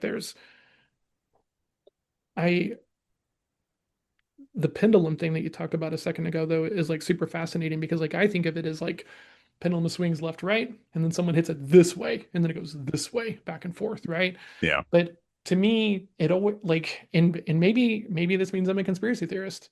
Absolute power corrupts absolutely, right? And now congratulations. Now you're back to my rabbit holes. Here you go. Exactly. Careful, Right. And careful. It's like I was just having this conversation in a completely different line with my accountability partner, right? Because we were talking about this concept of luck and different things, and he changed the label to fortune, and I was like, okay, like I can respect that. What does it actually mean to be an American if you're divorced from everything but your founding documents? The document is thin. And by the way, I appreciate the document. I like the document. I think the document is amazing. And I think it's a miracle the document has lasted as long as it has lasted. But the document in and of itself, both politically left and politically right, has been stretched thin. Yeah. Everyone feels like they're radically clear on the original intent of the founders. And I would wager that if we could have a Bill and Ted style phone booth and any one of those guys stepped out of it right now, they would be so overwhelmed with the progress and innovation and everything else like this that they would be so floored, and I would imagine that if we polled all of them, the overwhelming majority would be like, we should have changed some stuff, right? Like we didn't think you guys were going to get this far. That's right. Right? Because that's right. we can only be as innovative as like we're able to see, right? So they weren't thinking this far. That after my trip to the Southwest, don't bleep me. But I went to Roswell, right? We drove Yeah. past there, right? I went to the Museum of Nuclear History and everything else like this. Like, you're telling me those guys were thinking about that capability when they're writing that document? Absolutely not, right? So the idea that like, well, we should remain is absolutely insane, right? Like, we wouldn't let kindergartners write laws. Yes, and there's always pieces of that document we want to keep. Absolutely, So right? And so we can't throw it all the way out. Everybody's very passionate. I always mention this. Everybody's very passionate about the First Amendment. Mhm. Left, right, and center. Everybody's passionate about the First Amendment. And that's fine. Let's be passionate about the First Amendment. Matter of fact, you know what? I've been reading some things in the last couple of years about some folks wanting to call a constitutional convention about the Second Amendment. I say, go ahead, pull that smoke wagon, go right on ahead, call a constitutional convention about the Second Amendment. Go right on ahead, because see, here's the thing. Well, no, it'll work. It's fine. No, actually I think that would work. But here's the thing: when we all show up and we're all rambunctious, which we are, and when we're all rambunctious and yelling at each other, one of the things that's going to be put forth by some delegate from some state that someone will find to be offensive, but they will have a right to be there, will be, hey, I will raise you the 19th Amendment. How about that? The 19th Amendment was the one that gave women the right to vote. So let's talk about amendments. Let's actually have a conversation about amendments. And the second you say that, by the way, all of a sudden, all the conversation flattens out. Because here's the thing: the strength of the document, even though it is thin and stretched, I think you and I could both agree on that. The strength of the founding of the Constitution and the strength of the Declaration of Independence, the two founding documents, lies not in the fact that it's thin, because it is. Mm-hmm. It lies in the fact that it appealed, interestingly enough, to something that we have forgotten about. It appealed to, and I make this kind of point on my July 4th episodes, where I always talk about the Declaration of Independence and the Constitution, always finding new things in there, right? Going back and look at the original writings, go back and look at what they originally said, all these kinds of things. And what you find there is a remarkable depth of understanding about human nature and how that is unchanging across time. Absolutely. Right now, I have not done all the study on the background stuff that you have around it and everything else like this, right? But willing to take you at your word. But man, the depth of human understanding is going to be limited to the weaponry of the time. While I know that they're like, well, there's going to be someone who takes advantage of this and everything else like this, I promise you they weren't thinking about tanks. They weren't thinking about drones. They weren't thinking about all these things that everyone has so much access to right now. No, they were not. But they also weren't thinking about us expanding the franchise to women and slaves. Oh, I agree. All the more reason that like we need to go back over the whole document and like, okay, let's acknowledge that some things have changed, right? And like, hey, let's maybe weigh this out intentionally with all this new knowledge that we have, right? Because like it's a very easy way to not have to argue about things you don't want to argue about as a politician, is how I think about it. Well, right? And it's easy a way for you also become to the point that I'm trying to get to here. It's easy for us to become matchstick men and flim-flam men and make appeals to that document. By the way, I do think both documents are going to struggle when we get to ideas of, this one's coming up around the corner, so everybody get ready. You heard it here first. I think I know what you're going to say. Oh, yeah. Personhood for humanoid robots. We talked about it with Philip K. Dick. I did. I think that is on the docket. I absolutely think that is on the docket. What timeline do you think that is going to show up? So just out of curiosity, I've been thinking about it since we talked about it. Yeah. So I usually measure these things from the framing of my youngest child forward. Okay. Not my oldest child forward, because my oldest child forward will have agency, but why will he have agency, but the younger kid will not? Because no, I didn't say the younger kid won't. I said that he will have agency. He has agency to either stop or move things forward underneath the current historical structure that he understands, because he's imbued with that. Whereas my youngest child forward, and you always see this with the last child, the youngest child is going to, just like the Terrans going to Mars, going to take that next logical step. because he's underneath a completely different historical rubric with a completely different set of historical understandings. Okay. Or I'll frame it in a military fashion. The oldest child is always the general that fights the last war. And the youngest child is always the rebel that's pushing for the next war and can see the next war. So you asked me my timeline. My youngest child is 8 years old. Mm-hmm. I think that we will start having this conversation by the time he's probably 30. So 22 years, maybe 25 at the outset. We'll start having because what's being laid right now is the foundation for this conversation. And part of the bricks that are being laid in the groundwork for this conversation are the bricks around the manipulation of biology. Can a man be a woman? Can a woman be a man? What does that actually mean? That's one of the big ones. But then the second one is, of course, AI and LLMs. Then the third big one is energy and data centers and who gets to own what energy where, because you need a bunch of energy to power all this stuff. Yeah, there you go. And then the fourth great rail, which no one has talked about, is the governmental social structure that's going to that's going to ensure security. Well, it's going to ensure security for people who are elderly. Because that's where I thought you were going to go. Because the Japanese, by the way, have already gone in this direction. Because if there's not enough fertility, because enough babies weren't made to take care of all the old people who are getting old, you're going to have a fertility crisis. I'm not the first person to point this out. People other than Elon Musk have pointed it out as well. It's absolutely happening.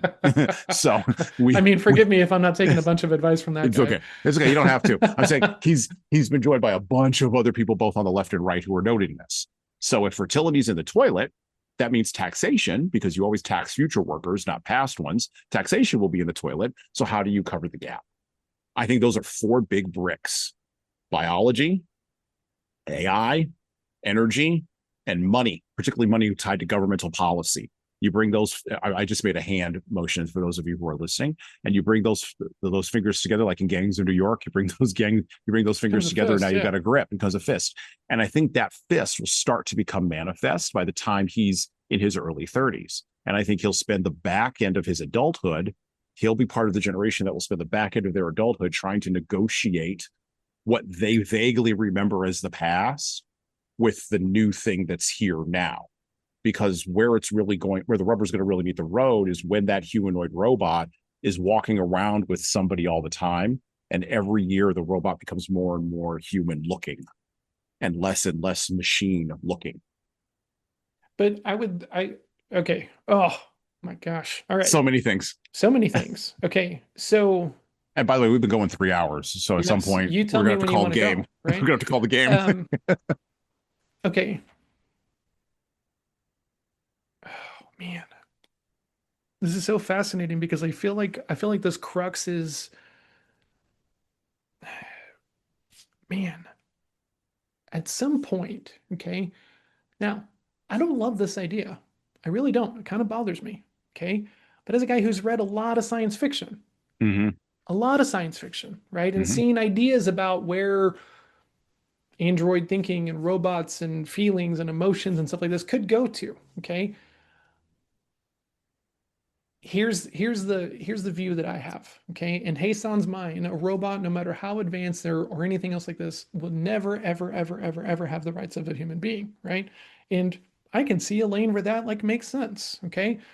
But I'm also a guy who reads a lot of science fiction, right? So why would we limit it so that way they can't be part of it, right? If they are taking care of our elderly people, if these things are happening, like.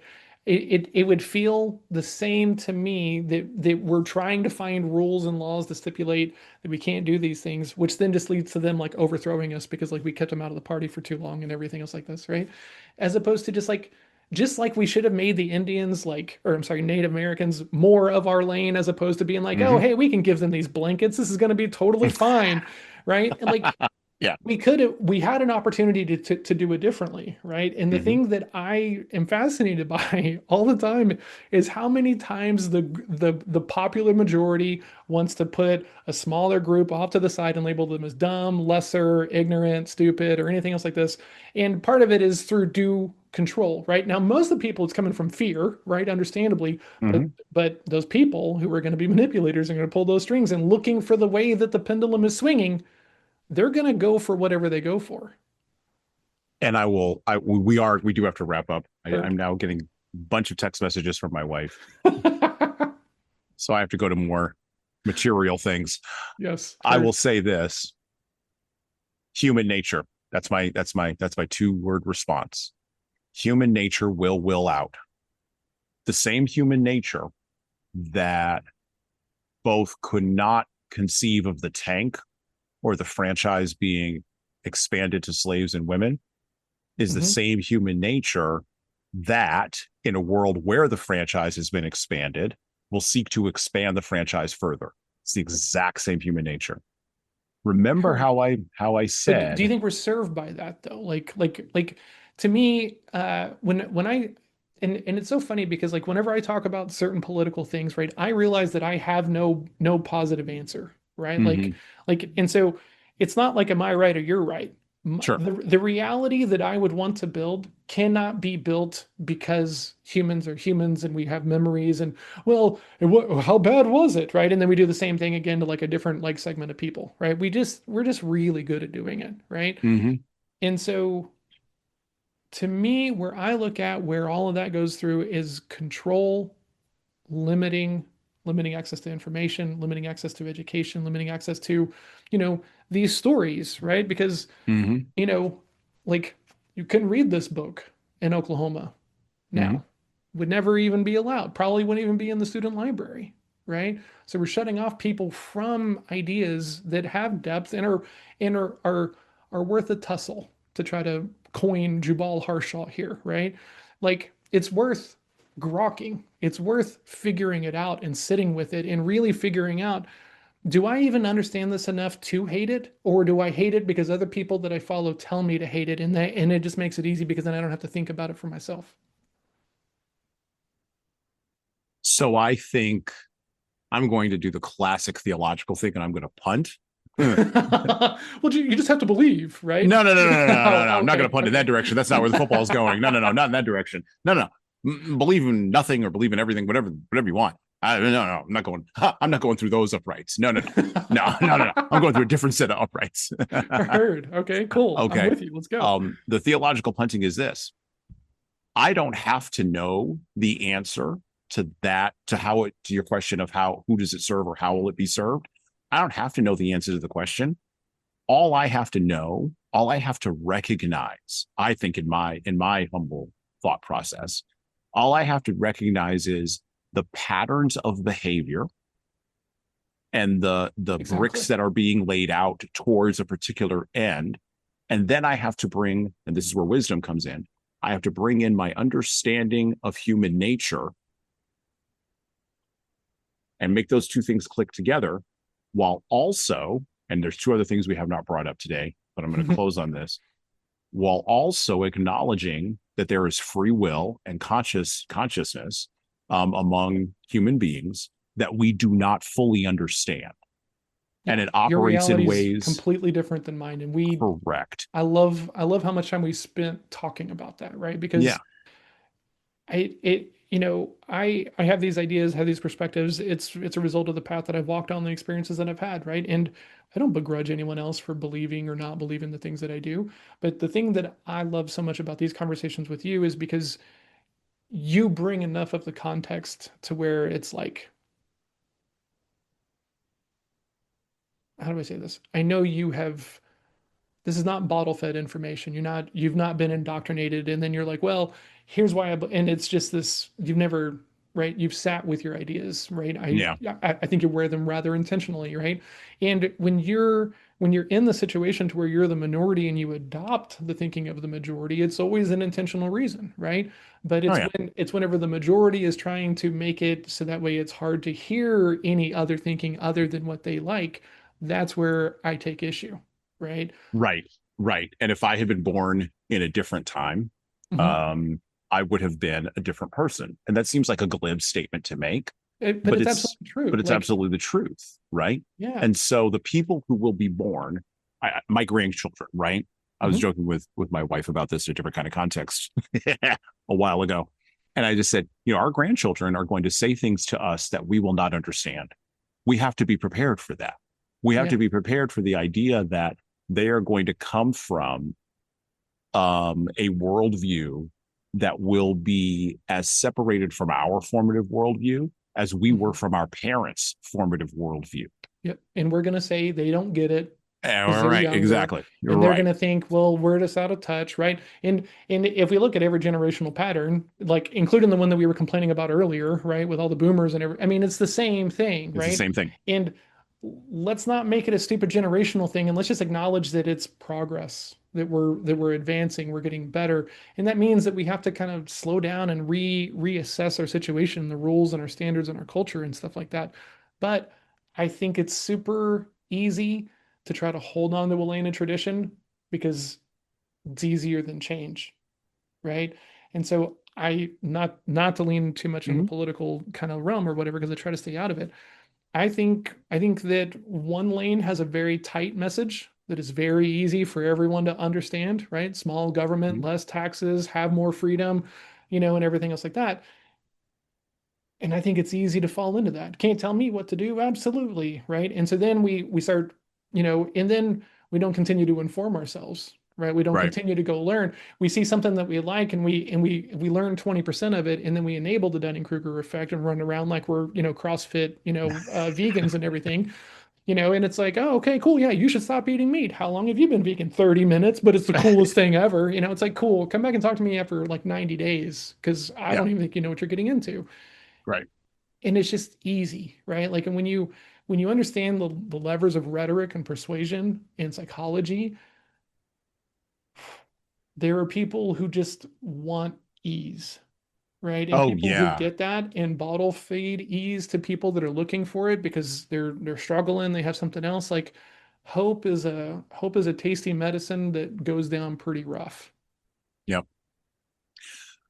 I'm going to let that be the last word. With that I promise you all that we would pose a bunch of unanswerable questions and at least have a compelling conversation. And it's been over 3 hours, and I want to thank John Hill for joining me today, for challenging us, for challenging me, for allowing himself to be challenged, not only by Robert Heinlein's Stranger in a Strange Land and the ideas that are in it, but also by the ideas that come out of it as it moves forward in history and in time. So, with that, well, we're out. Thank you for listening to the Leadership Lessons from the Great Books podcast today. And now that you've made it this far, you should subscribe to the audio version of this show on all the major podcast players, including Apple iTunes, Spotify, YouTube Music, and everywhere else where podcasts are available. There's also a video version of our podcast on our YouTube channel. Like and subscribe to the video version of this podcast on the Leadership Toolbox channel on YouTube. Just search for Leadership Toolbox and hit the subscribe button there on YouTube. And while you're doing that, leave a 5-star review if you like what we're doing here on Apple, Spotify, and YouTube. Just go below the player and hit 5 stars. We need those reviews to grow, and it's the easiest way to help grow this show. And tell all your friends, of course, in leadership. By the way, if you don't like what we're doing here, well, you can always listen to another leadership show.